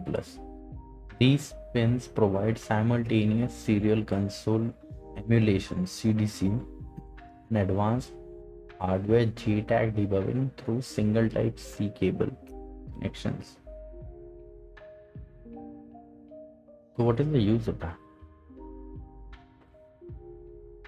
While the built-in USB JTAG interface is incredibly convenient, sometimes you might desperately need 1920 for some purpose. Now this retains JTAG debugging. Default interface pins. I believe this will be used for me when I will be debugging. Abhi to I'm not even in the debugging state. Dev keyboard features a built-in addressable hardware, which is fantastic. Oh, adding visuals to this LED visual to this. Okay.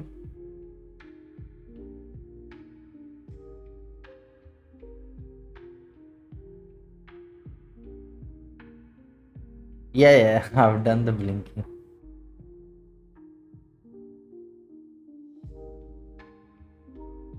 See, my intention of doing current project is basically I want to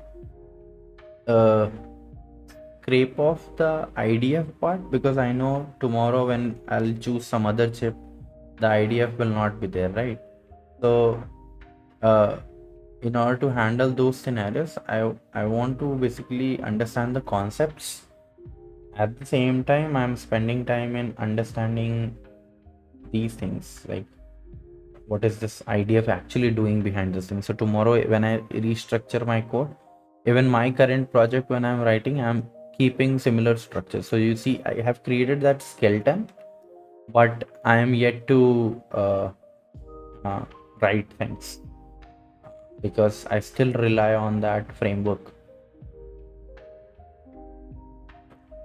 And even when you're trying to learn a framework, it's always a good practice to first see how they have written it because since I'm a complete beginner, it would be easier for me to learn from that and then write my own thing. If I go ahead and try to write everything on my own, I will not move anywhere. I'll be stuck. Yeah, so here we were, and we were seeing modem UART port. This was UART 0. Okay, so UART write bytes takes this, but one second. How does this guy has the context of UART config? That's weird.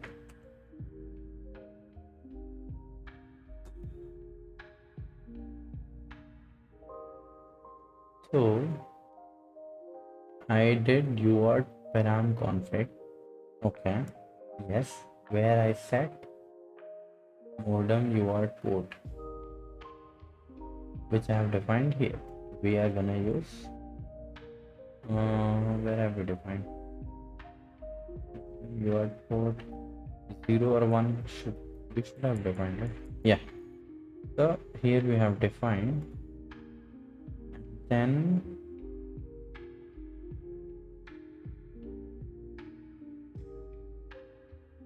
so this guy must have initiate some kind of object, or maybe this object itself they modified it with something and this port got assigned. So this is all that is happening on this one. Then set pin peripheral to GPIO. Peripheral to GPIO pins. Yes. Modem port to this pin, to this pin. Let me put it here. We need to search this method first. YAMKW.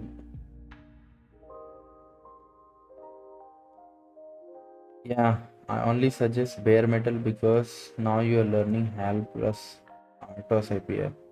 So will it not be useful in the future? Like when I go bare metal, I was thinking first completing this and then going bare metal. Because there also will have to write that hardware abstraction layer, I believe, right?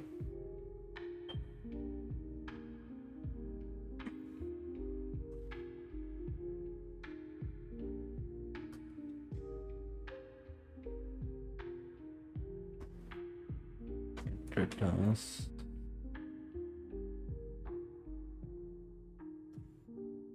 अभी config आता है.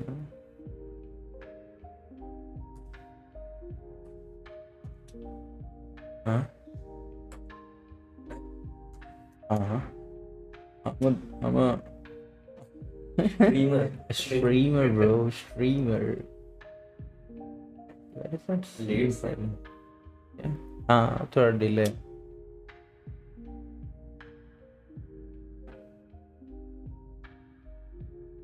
है आपके पास क्या kitchen?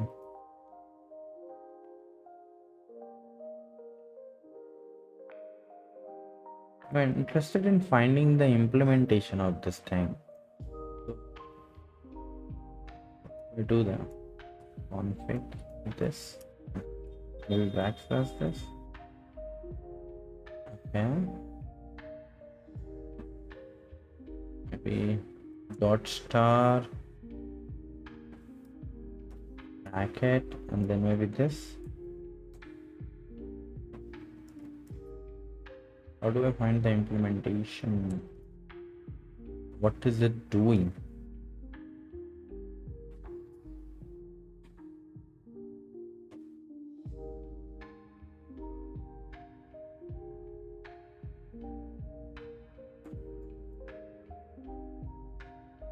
Yeah, I'm low.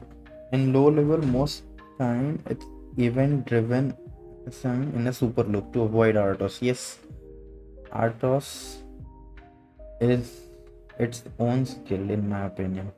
But I believe all of this is from the same concept. Like if you read about operating systems, it's people generally don't realize that even though even if you are running like a event driven system or something, everything is running under a super big loop, right?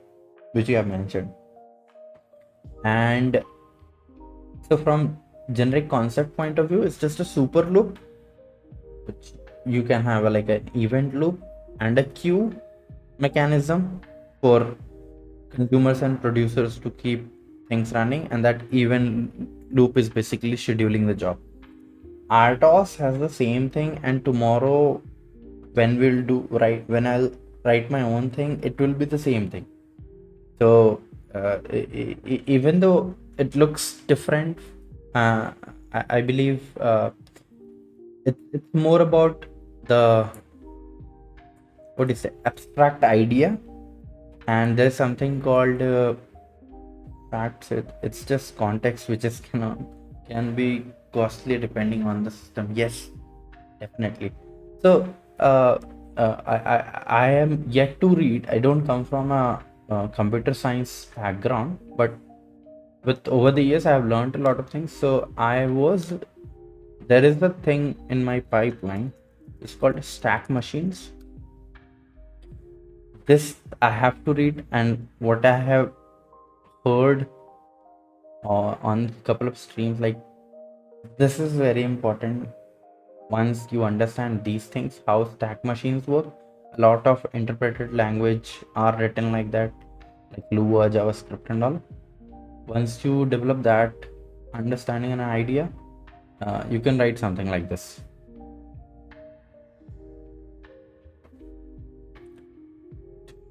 How do I find the implementation?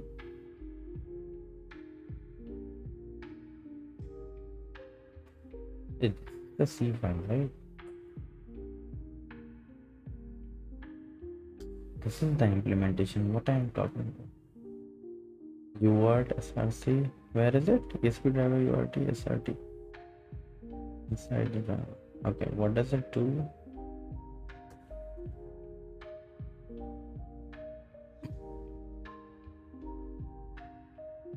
It takes a port, it takes the configuration, and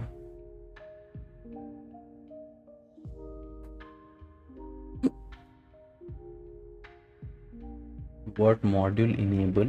Okay, so I believe this is a function which is just enabling that module. Stop module clock initialize with an invalid module clock ID. Okay, and some low level shit.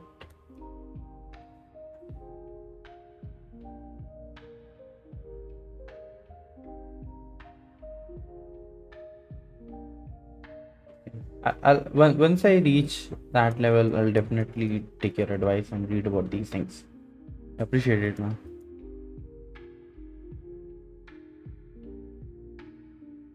How long you have been doing this, by the way? Because you sound experienced with low-level things. Goal success was you are intercritical. Oh yeah, so this is what I was telling, right? I did not see the context there. So from where is this context coming? I'm interested in the context. Does it create like a global object or something, or it attaches that object? Not experience all. I was on the rocket team for 2 years, though doing embedded printers. Okay, nice, interesting.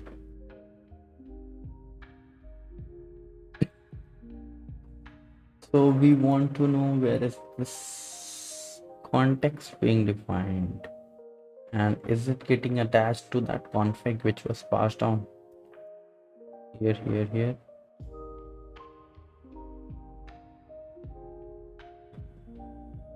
What enter critical, it took the address of a UART now, but where is this UART context? What am I missing?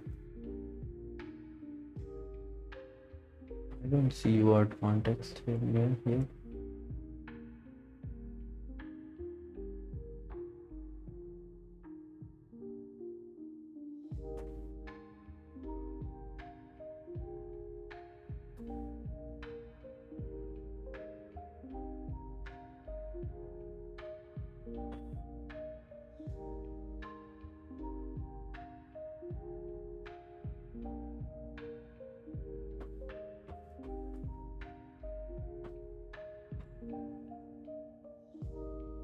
All we passed was the pin and the config with some values.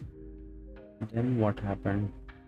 Clock, config, none. This is fine. This is fine. There's no context yet. There's nothing. Clock is there. This is there. And then suddenly here I see what context.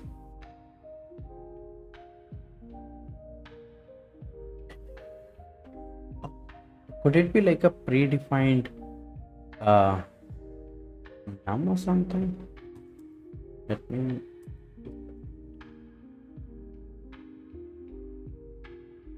line number 1093 we have to come back to anyway.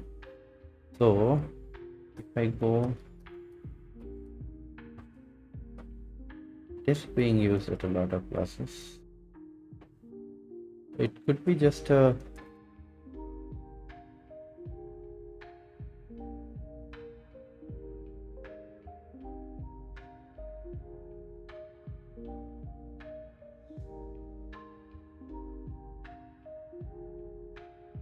thousand.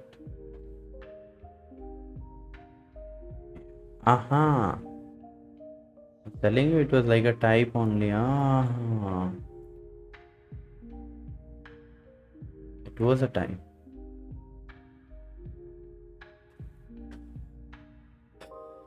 So it's like a type and you're injecting your configurations to the right type and then you will manipulate that and pass it on. Standard object. Okay. Yeah, it was in no, it is in .c file only, but it's defined on the top. Thank you. So it has another HAL context. But yeah, so this is there. TXIO num. Okay, 10.0.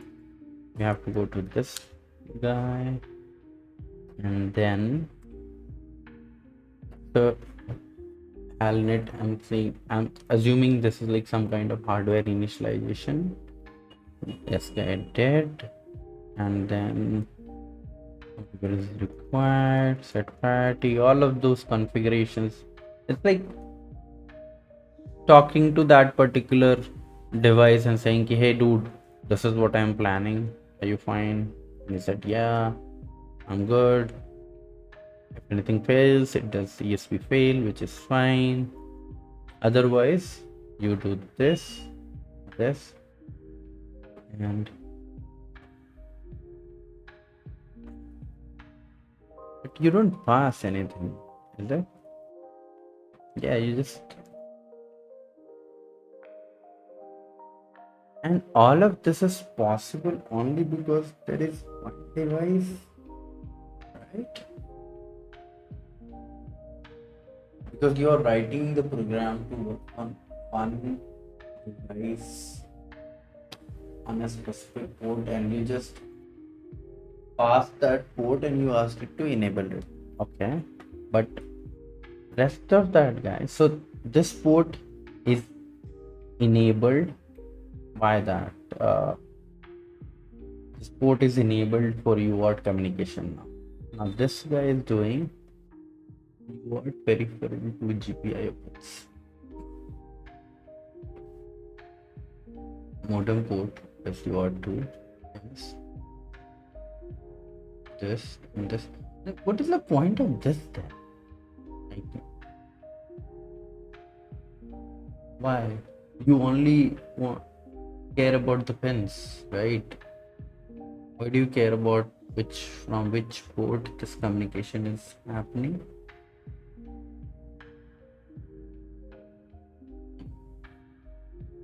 I believe it shouldn't matter. The API should have been just this. Maybe I'm missing something. So we'll deep dive into this also. We'll check what are we missing. Not in the buffers.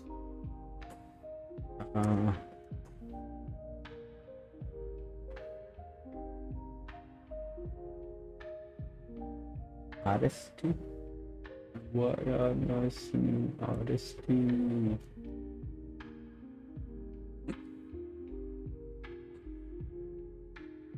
UART set pin, right? I know this is part of UART.h. Or I can see here only.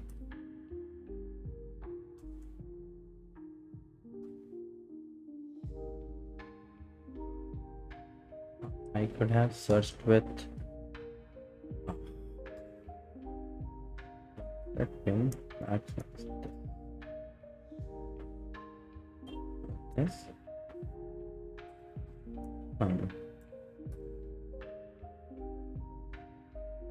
No occurrence.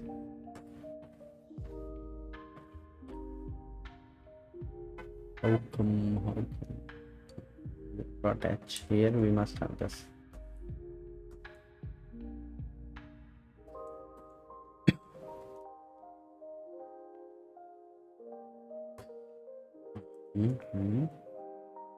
Enter. Here also set pin X is being set.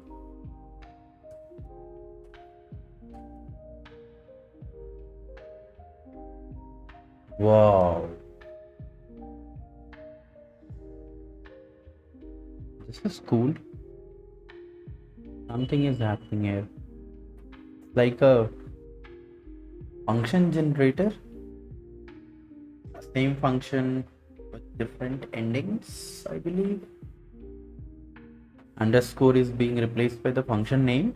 So you can do something like set pin 1, 2, 3, like that. STM32 are memory mapped. I don't know if ESP32 are same, but the HAL takes a config wire to address associated with the peripheral register and the configs and turns them on. Okay.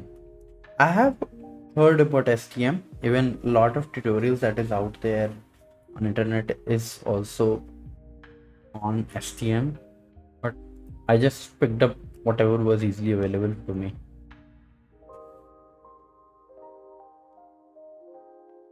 If the assigned signals of a UART peripheral to GPIO pins, if the GPIO number configured for a UART signal matches one of the IO-MUX signals with the GPIO, the signal will be connected directly via IO-MUX. Otherwise, the GPIO and the signal will be connected via GPIO matrix. For example, if on ESP32 the call UART set pin 0, 1, 3, -1 is performed, the GPIO 1 is UART 0 default TX and GPIO 3 is UART 0 default RX pin. I have some ESP32s waiting to be soldered just so I can learn them too. Oh yeah, it's fun. Soldering them is much more fun than reading this documentation. I'll do that. Like, I have another board to solder. I'll do that like in like next 2-3 hours because I'll need that to complete this project.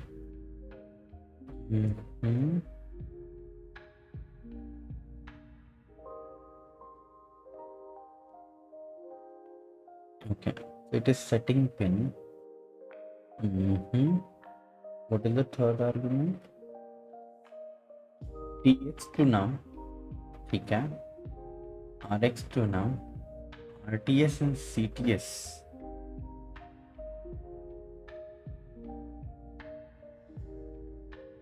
I think individual नहीं देखना चाहिए. I should see the generic function, right? Where is the generic one? Here. And ours is just set pin with nothing.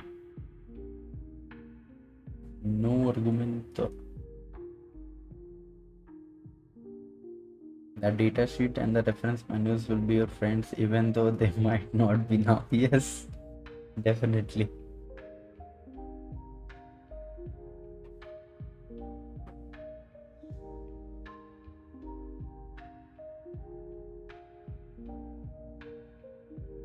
Second. Invalid number of arguments for your second, expected 5 or 7 arguments.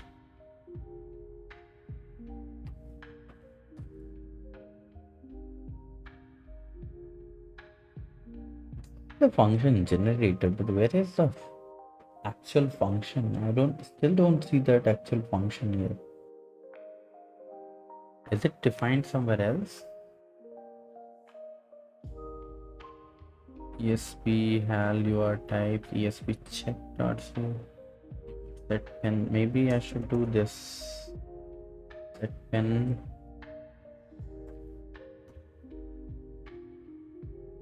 dot star. Does it work? Yes.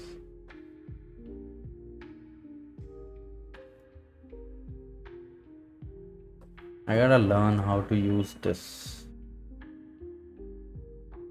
because this still doesn't explain what it is doing.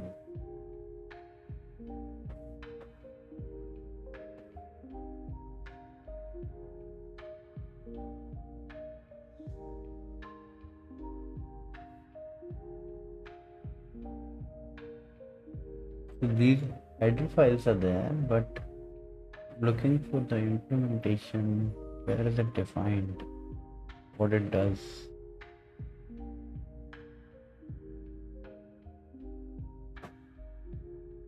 Oh, I did not try that.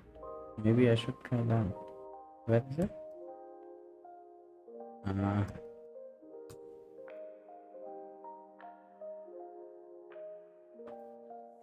Maybe GT.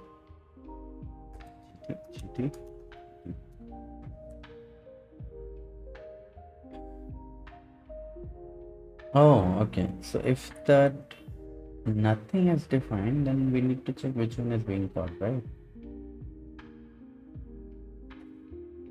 6 is there, 4 is there, invalid argument is there.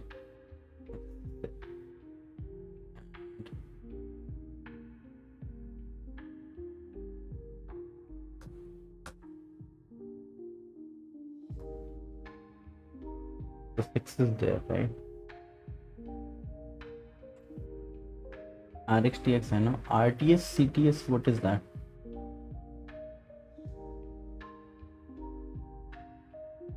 No pain, no gain, even the mental pain. Yes, sir. 100%. So, RTS, what was that? RTS and CTS, right?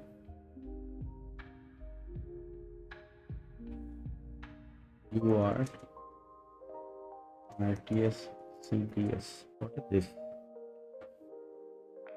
Request to send and clear to send, or hardware flow control signals in UART communication. They prevent data loss by pausing transmission when a receiver buffer is filled. The lines are cross-coupled.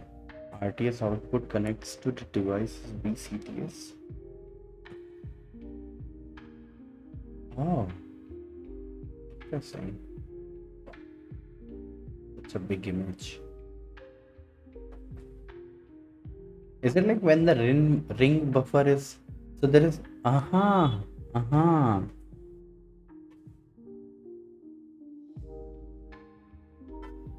what my understanding is right now, so this is one device, this another device. They say, why does it look like that? It is not looking clear. Anyway, so this is Rx of this, like this. Is it because of size or something?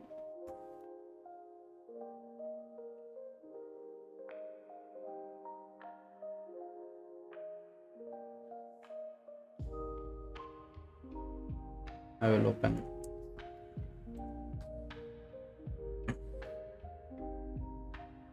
See much better. This is one device. This is another device. So yellow. This is. Yeah.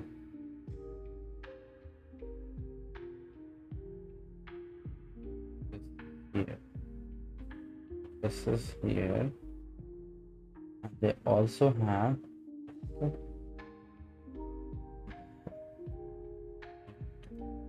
here. This buffer will be yellow. And this TX for me, and this is X for this guy. TX for me, this is RX for this guy. Apart from this, so from this guy you will get green shirt, right? So yeah, it will be like this. So that data will keep on coming, will fill. So, and this is what the buffer size we had defined, right? 2048. So these many bytes it can do. Similarly here. But and there is this something which is reading this data. Oh, so that means there are two buffers actually. This is, and individually both of them will have their own buffers. There will be a TX buffer also. So this is my program. My program writes here. This gets written here, goes here, that goes here. And then this program will read this. And this guy will also have another buffer here. This guy will write here. For writing, you don't need buffer. Estupendo. Right? Maybe that's how the bus matrix works. You pass the pins to associate with the peripherals. Yes, sir. Guessing.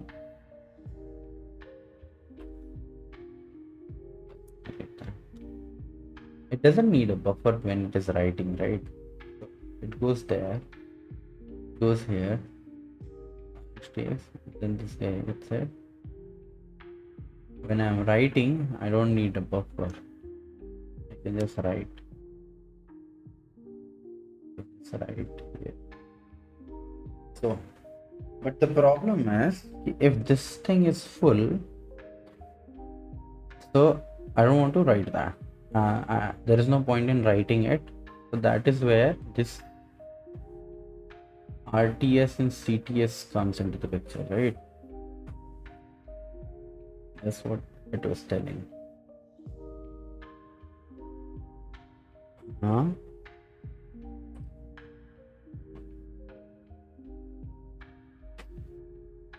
RTS, CTS. Aware? Between two data terminal equipments.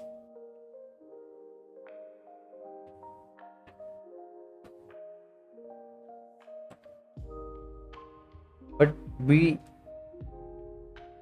have not given it any extra pins, right?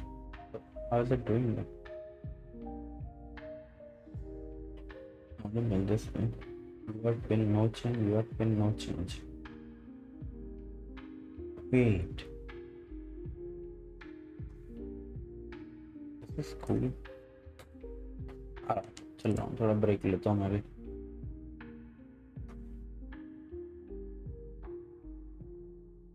Yes, CTS and RTS are optional, but oh, so that is at the software layer, right?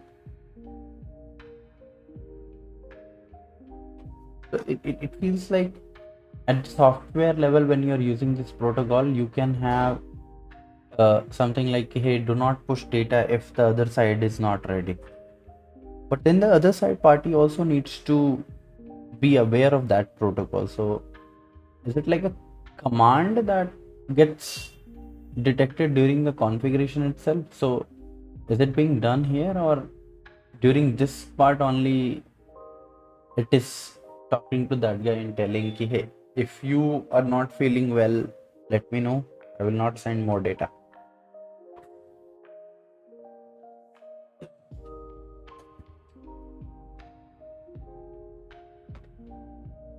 Just save it. UART pin. What is the full form of this thing? RTS, request to send and clear to send.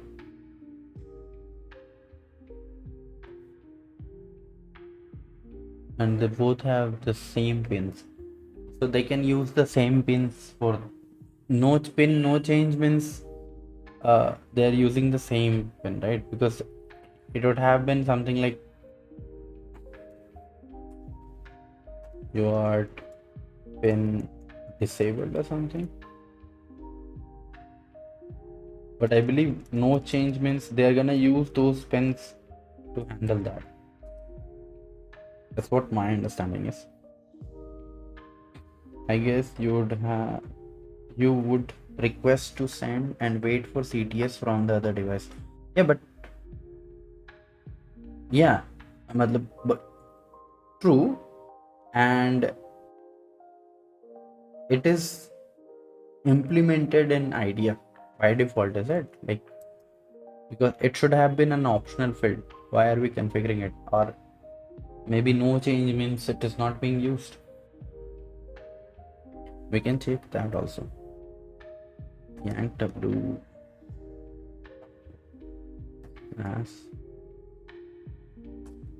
it is -1. When calling your set pin instead of GPIO number, your no change can be provided to keep currently allocated pin. For what? For communication or not doing the communication? Okay. Anyway, so we have set the pins for UART peripheral to GPIO. Why didn't we do that here only? What did we do in the in the config? We did not map the pins. Okay, we don't map. So here we are defining. So first step is, so this is what I was telling you about, right? So seeing these patterns is what gonna help me. So here, nothing to do with what board you are using. It's more about defining the bus. Yes, here we are actually connecting it with the board.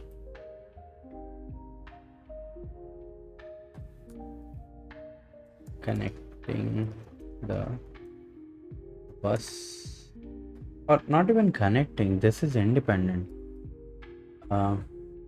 So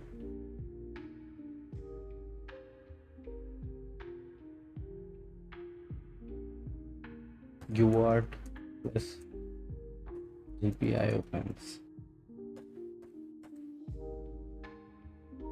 Yeah, and then your driver instance, allocate driver buffers. ये पढ़ना पड़ेगा. What just happened?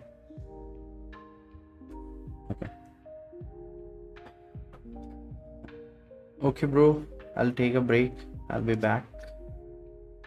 If you are still awake, we'll continue our discussion. Thank you so much for joining, and thank you for liking the stream and guiding me. I really appreciate it. Same here, man. Take care. I'll take 15 minutes break and I'll be back.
Hello. Hi, Annie Bucket. Welcome to the stream. Hi, Shimkan Motors. Welcome to the stream.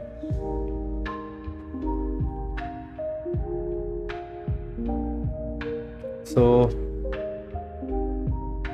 for those who are new, welcome. What we are doing is we are exploring embedded system, specifically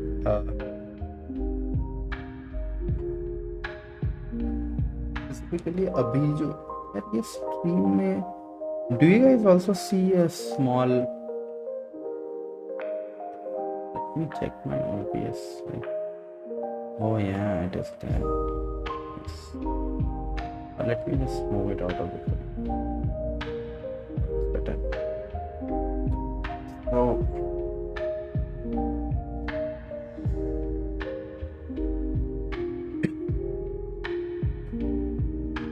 यहाँ तक हमने देख लिया था UART में we set the pin, right? And RTS request to send, and what was the other command?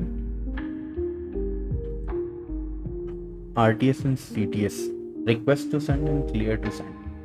These are like two things, just a part of the design. Then UAT driver install, this we have to find. So yank word, here we'll try to find that. Yep, yes. Okay, we should go in this file and find it. So it takes UART number, X buffer size, TX buffer size, event queue size, queue handle. But I don't think we are handling queue, right? So in our code we have port, X buffer size, TX buffer size, empty. There is no queue size, event queue, because now we are not using queue, and then null, and then the final value is the end of the line, this one. Hello something. Okay.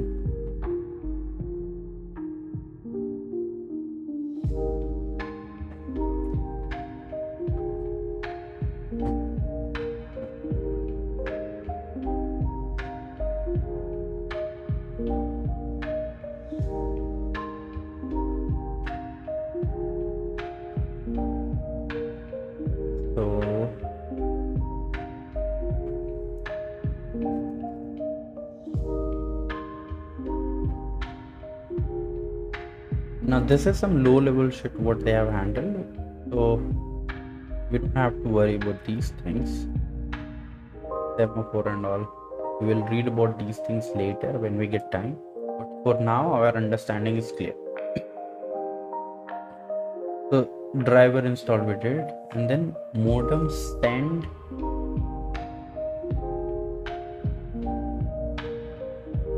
is doing UART write bytes, right? Would we open that here only? Let's open it. And we broke something. It actually opened, but not the way I wanted it to. So noob at these things, man. That's why it's good to do this and ask this. Yep. Oh, it exposes with break also automatically. Anyway, so when you're writing, you're providing the port num, and SRC is, I believe, the byte stream and the size of that byte stream. So this is also very common in C, what I have seen. See, think of it like this. You have let's assume this is, think of this individual as like memory. Forget about whether it is 16 byte, 18 bytes, whatever, doesn't matter. If this is memory, and so there is no concept of string, there is no concept of, there is a concept of array. Maybe you could have passed a complete array, but even array are sent as pointers, and that pointer will point to the first element. So this is that pointer. So the first one is the pointer, this guy. Now when you're sending this, you also have to send, and since the memory is continuous in the system, right? So if you have written something like, let's say first byte is P, and we are assuming like 8 byte characters. So let's do Lichi, L-I-C-H-I, and then there is also other memories also in the system, right? So if you are sending the first pointer RP, I'm assuming this is the pointer, then you also have to tell how many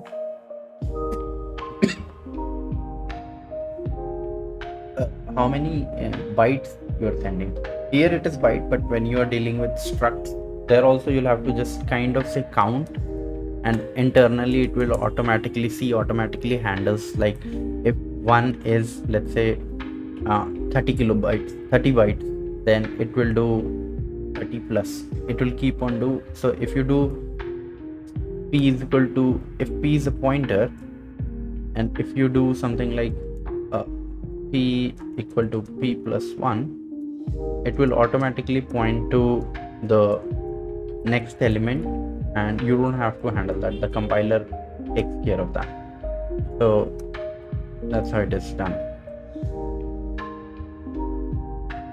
Okay, right? Yep. So we passed a byte array, the size of that byte array. It will take that and it will UART all, which will take this, again the size SRC. Why is it passing SRC but not the pointer? Oh, because SRC itself is a pointer. Yeah. So now we can go here. There's no location for, is it in HAL?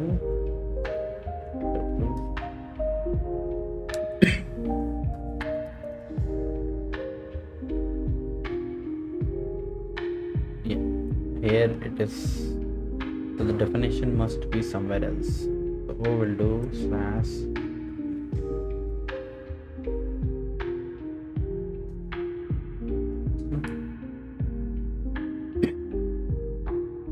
so here it is written. Is it written in UART.c only? Why didn't it work earlier? Okay.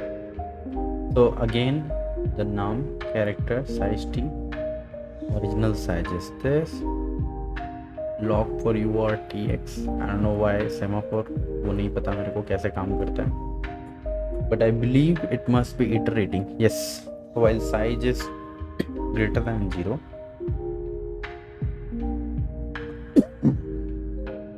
it takes that there is a buffer, current size, whatever buffer it is internally, enable tx, writing in that, handling that, and then returning original size. Okay, that's how bytes get written. We could have skipped this with the other one, where you just with end character, that definition was there, right? So we could have used that. You'll see here UART write with break, and I believe it gives you, oh no, it just gives you an option of breaking that whole data into small chunks, and then on the other side where you're receiving, you can have that logic of unmarshalling or combining this data. Okay.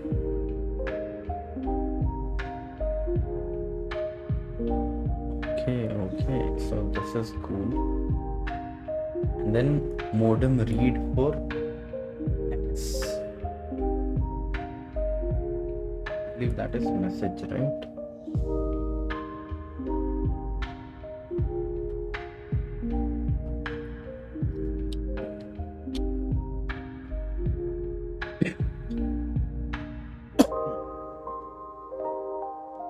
Buffer of 256 units of 8 byte, yeah.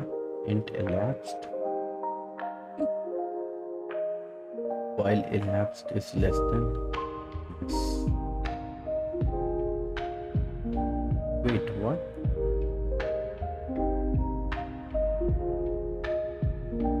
Read for a second, for a whole second. That's not right, right? Like, we shouldn't be coding time. It should just keep running it in the loop, like a while one loop, so we don't miss the data. Otherwise, what will happen?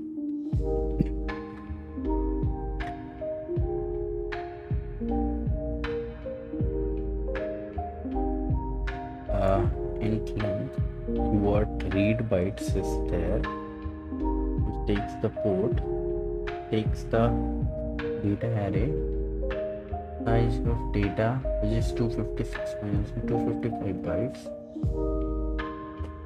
PDMS to what is this argument?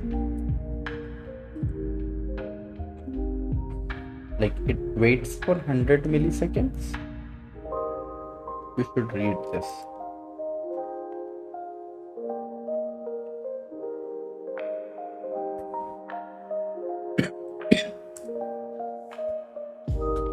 Yeah, see, I told you it's to wait.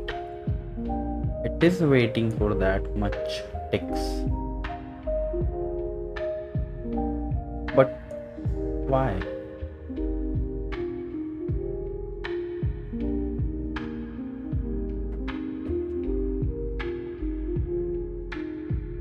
Why do we have this? Excuse me, sorry. Why do we have UART read bytes last argument as 6 to 8? Shouldn't it be in a while true loop?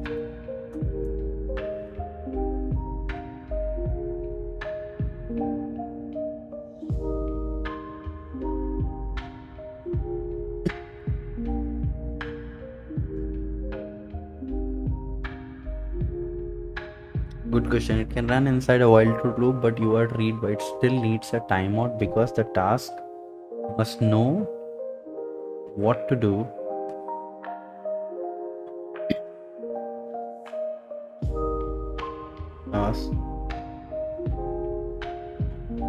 It can run, but UART still needs a timeout because the task must know what to do when no data arrives.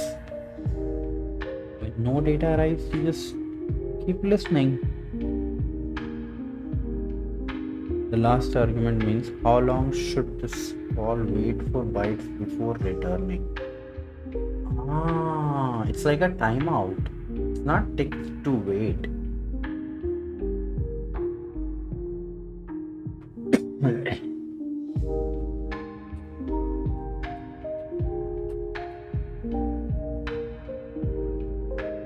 Why not just block forever? You can.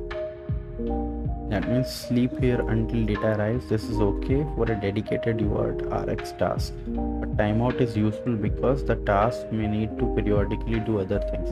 That's like a timeout, yeah. While true is still normal, a real UART task usually looks like this. The design is while true, task lifetime.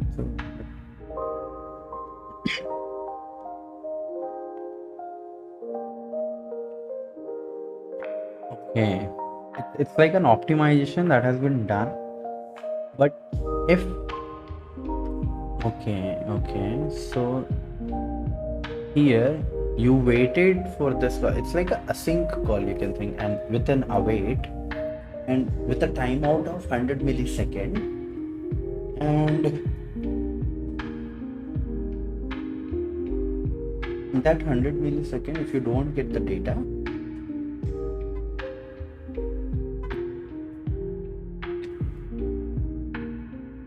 if the length is greater than 0, data length equal to null character, with percentages data.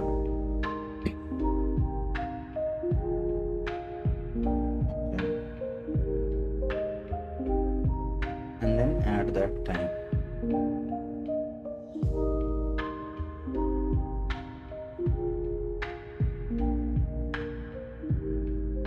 There is a bigger timeout also. You have to read the whole data in 1 second, I believe, right?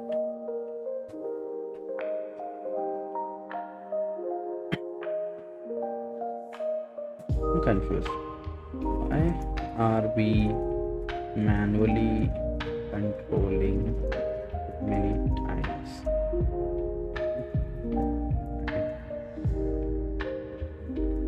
Repeat.c.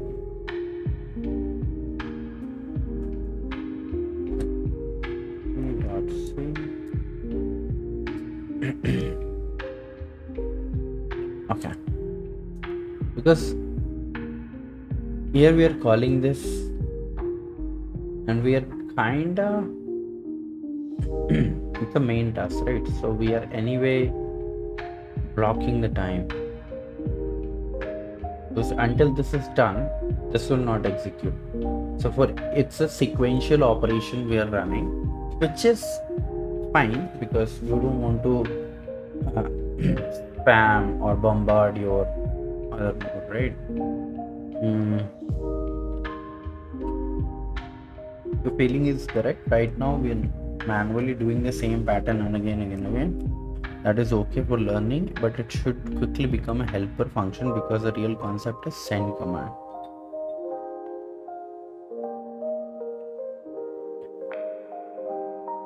Maybe at application layer also we should have like a buffer kind of structure to keep pushing the commands with some kind of ID and keep listening to the return statement. Like that will be over in there. Maybe we should just keep it simple as it is right now.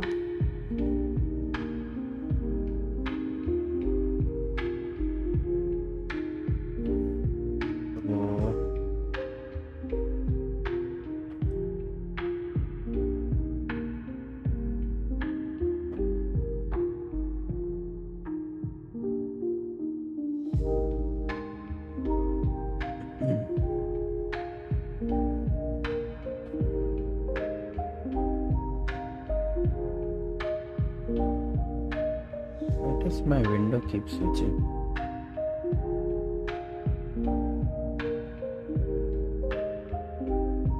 Is it because this is in full screen?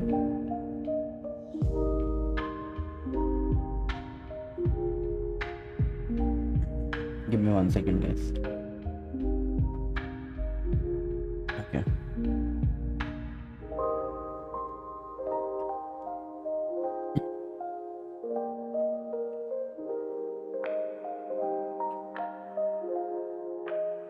We'll just send the command and we'll set the wait ms.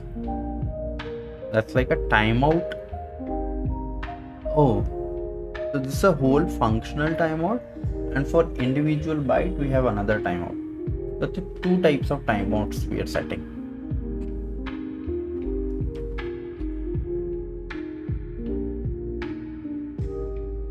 Okay.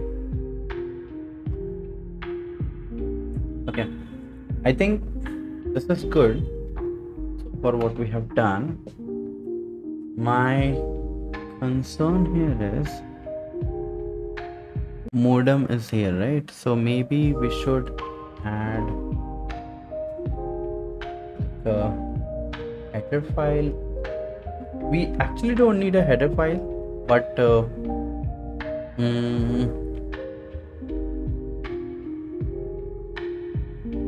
in the spirit of becoming a, what is it, kdir minus p main, not main, like components, right? Components slash modem. We need two folders, one include,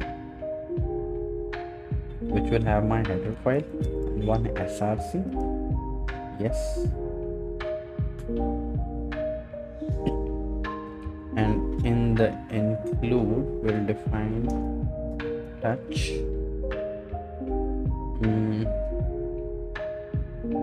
Should we like prefix everything with lychee so that no names place collapse happens? We'll do that. Components modem with include. Yeah. Good. We'll do lychee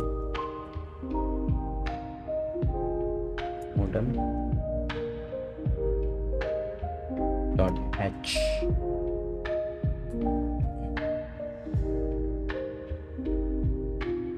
Okay, and here we'll control two things.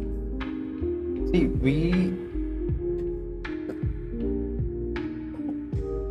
we know these pins are fixed, right? So I can just define those things as like fixed. So, but still we'll need some variables here. So first we'll need is our, what is happening? Yeah, I'm inside the cert now. Let me just split the view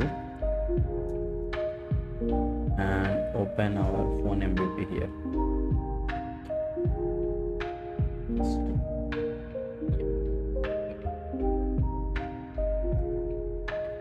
So what do we need for our modem? We need to define those ESP log we'll need, but that will create a dependency on IDF, which is fine. Anyway, we're calling IDF, right? Include ESP log and hash define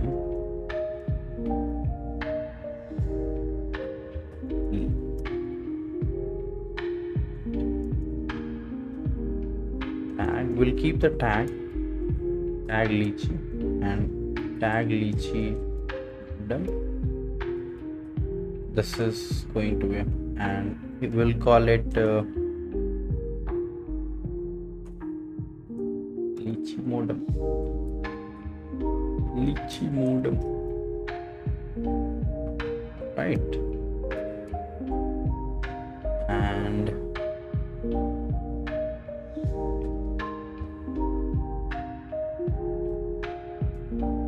let's add a space here.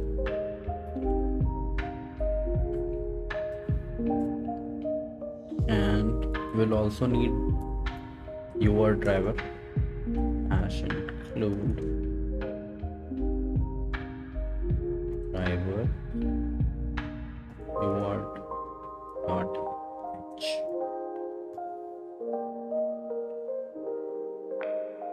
And rest of the other things which we have defined, I think, fine.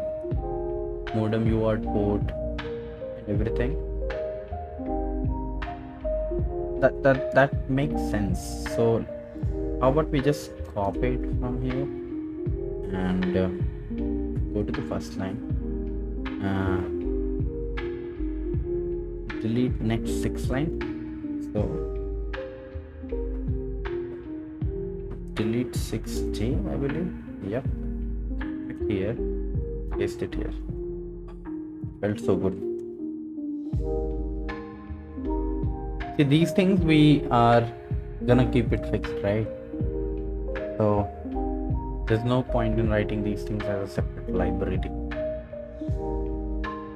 and we are using GPIO pins, so we should add that here. Include. Where is GPIO? Drivers as GPIO. Not showing. As into driver GPIO.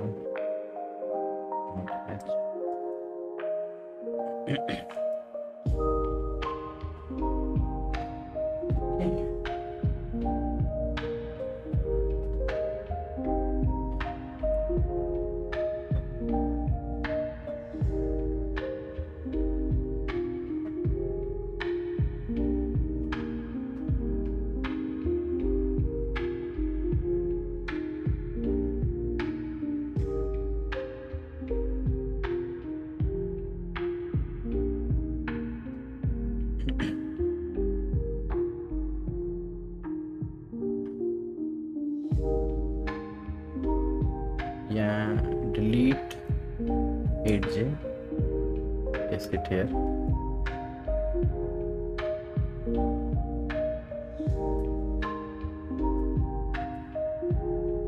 We are doing mostly restructuring of the code because now we know that things are working, right? So we will keep it, we'll expose this as simple APIs, like a phone APIs, phone core APIs, which will import the modem APIs. So, and phone core APIs will be consumed by our main application, so that we don't have to manage everything at the central place, right?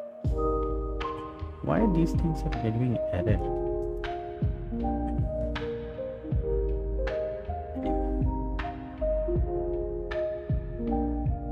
This is good. And then we have, once the config is done, I believe we will have a method called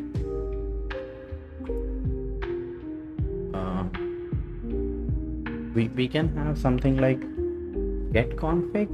Instead of defining these here, maybe I should define this as get lychee config or something. So I can do UART T is equal to get lychee modem UART, right? And it doesn't need to define anything. It can either return or it can just set those values. We can just return it data. But I would still suggest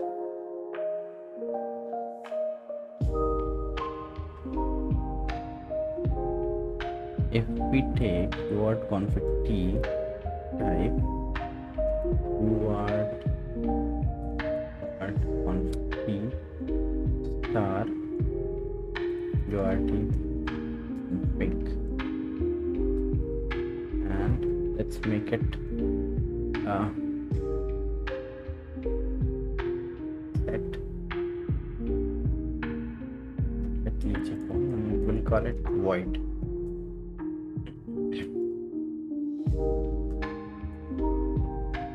And I will just delete case 7. Did I do? I didn't do right thing. Delete 7K. Etc.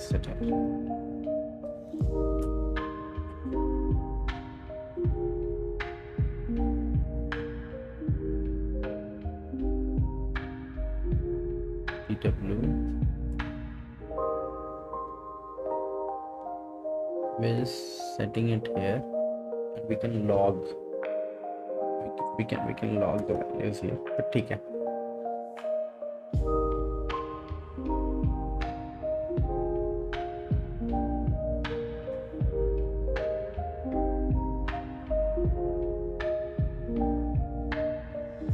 You know what? Instead of calling it set, we should call it init. That makes more sense.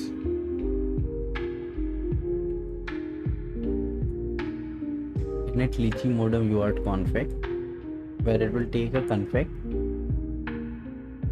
and it will set those values.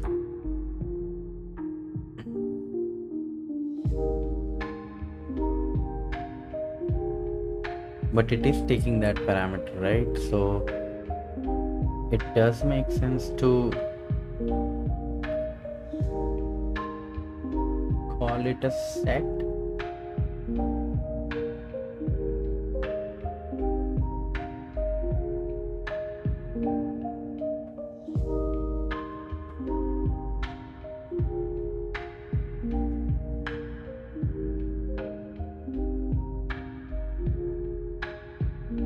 We'll call it set. That's okay.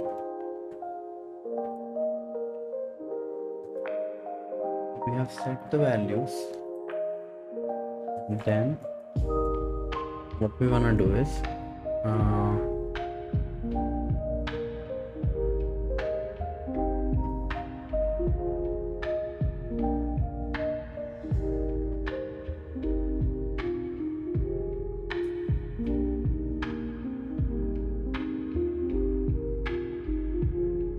you know what? We'll call it init, and we don't need this guy. Perfect. Yeah.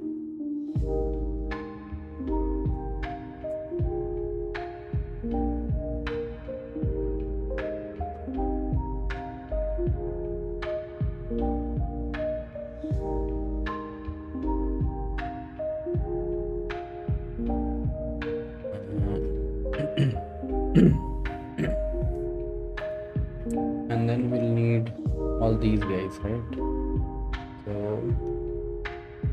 here 12 lines, right?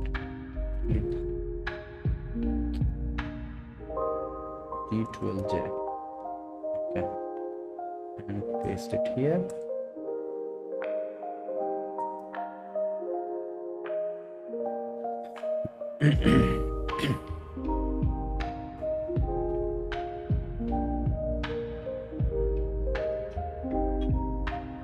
Pushka.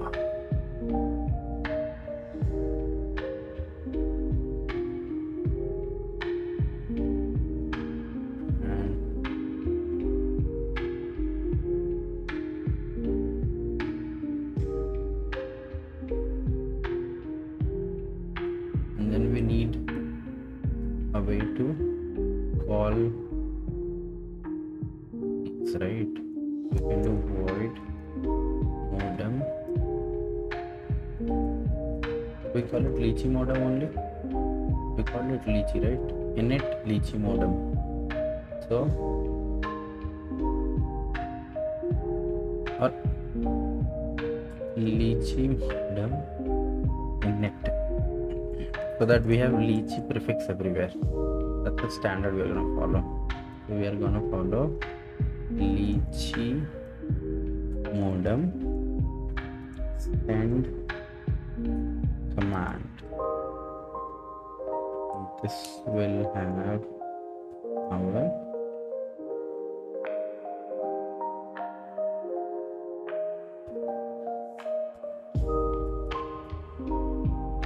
it will take what command, 80 command. It should actually be an 80 command rather than a normal string. We can call it 80 commands and then define those commands like macros.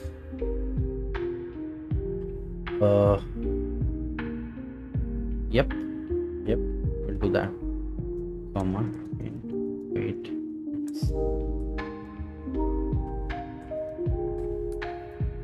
And here we'll have that logic.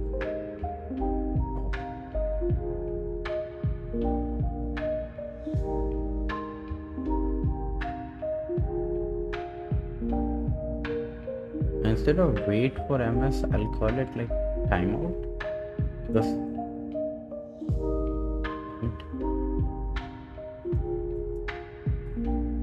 timeout, and let's include Lychee 80 commands. Touch components, modem, include Lychee 80 commands.h, and this will have, let's write this, let's call it stack if not def each 80 commands h, hashtag define Lychee 80 commands h and if, and then we'll define the commands macros for 80 commands we support. So that way, like, we can do the same thing via a different approach of handling that in the code, but I want to fix these things. So I have a header file kind of thing which tells me what are the things, what are the 80 commands we support, and for someone who wants to learn or change things, either they can go and change it in a function, but having a header file makes sense to me. Okay, can you check my recent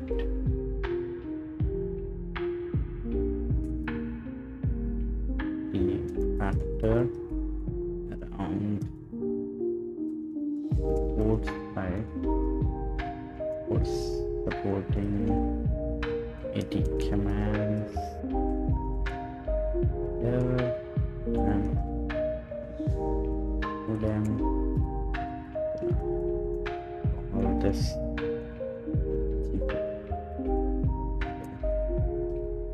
You review it. It's always good to keep checking with AI about your work. Whatever the opportunities you get, you can learn from it. So here, since we were doing this, I will also write enum winners and low is equal to 1, mid is equal to 2, 5 equal to 100. Right.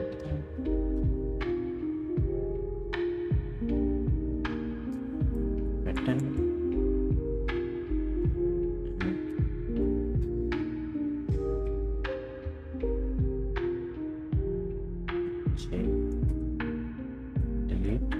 Delete, go up, take a tab doesn't work because we are in return mode, insert this enter winner value low is Z, comma low, right?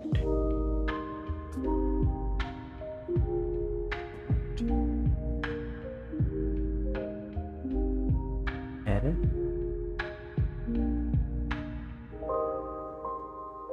What error?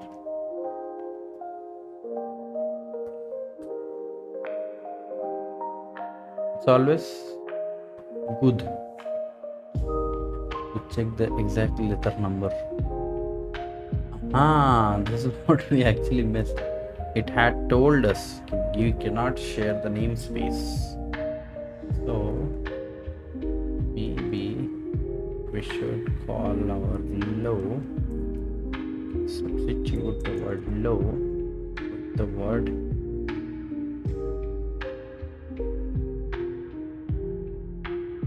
critical low bottom.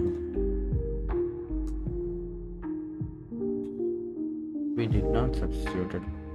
Why? S slash, right?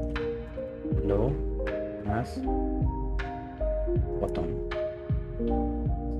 slash dipped.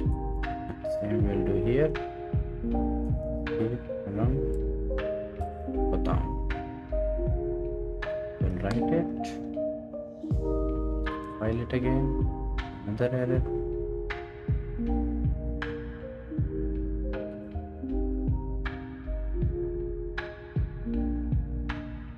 Semicolon. Line 4.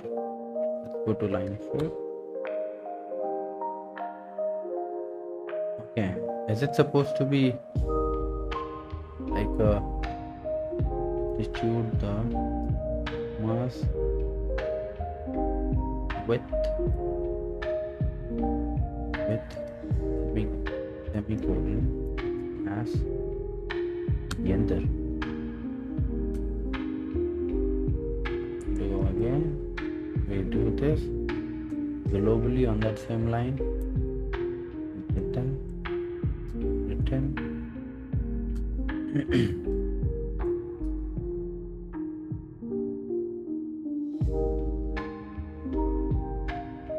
Expected.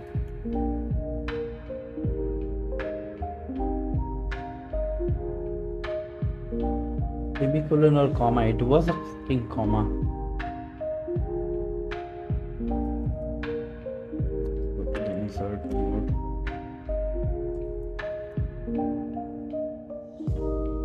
Replace with comma. You go word. Do word. Replace with comma. And yeah. Till line number 4. Oh my god. Here it clearly is showing me. You are supposed to put, I'll do that with, substitute the bracket with the Anjali bracket, do it globally on that line. Not an editor command? Is it because it's a special character? Substitute slash, maybe backslash this, because it's a special character, slash backslash with this.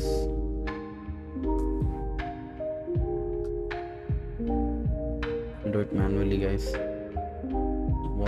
Word. Place it with this guy. Written. Compile. The bottom value is, the bottom is 0. Why is it saying 0? Did it not compile?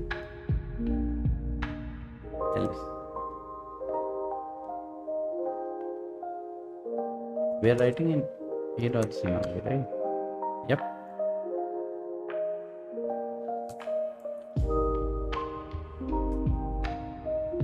Why does it say 0? Because we are passing here 0.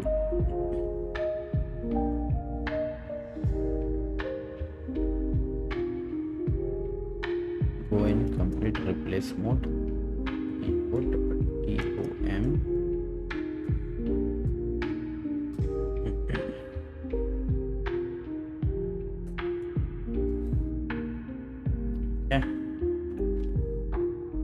Okay, so now we can come back here, can check our progress.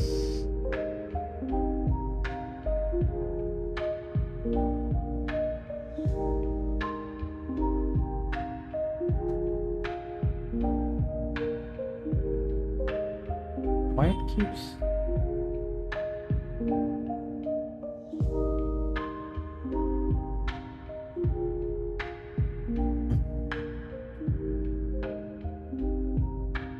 Right now we are manually doing the same pattern and again sending the 80 command 80 that is okay for first thing, but quickly helper function because real concept is send command wait and print parts.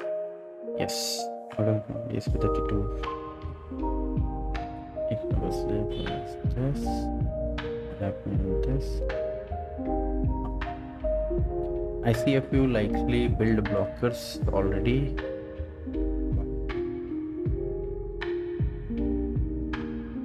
Build is currently broken because is this our file? No, this is our file.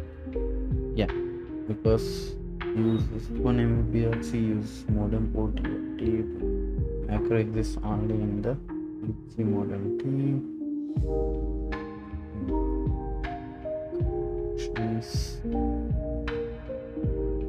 Not included, has no include guard. Abstraction is halfway done. ठीक है.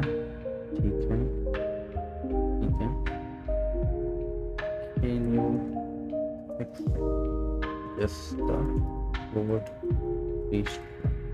sharing don't and the email list files yet. Okay, I guess guys I will end the stream here, and thank you so much Baba Bui, Annie Backyard, you can motors, and there was one more guy. I think we'll stop the stream now and I'll see you guys tomorrow. Thank you, take care, have a great day.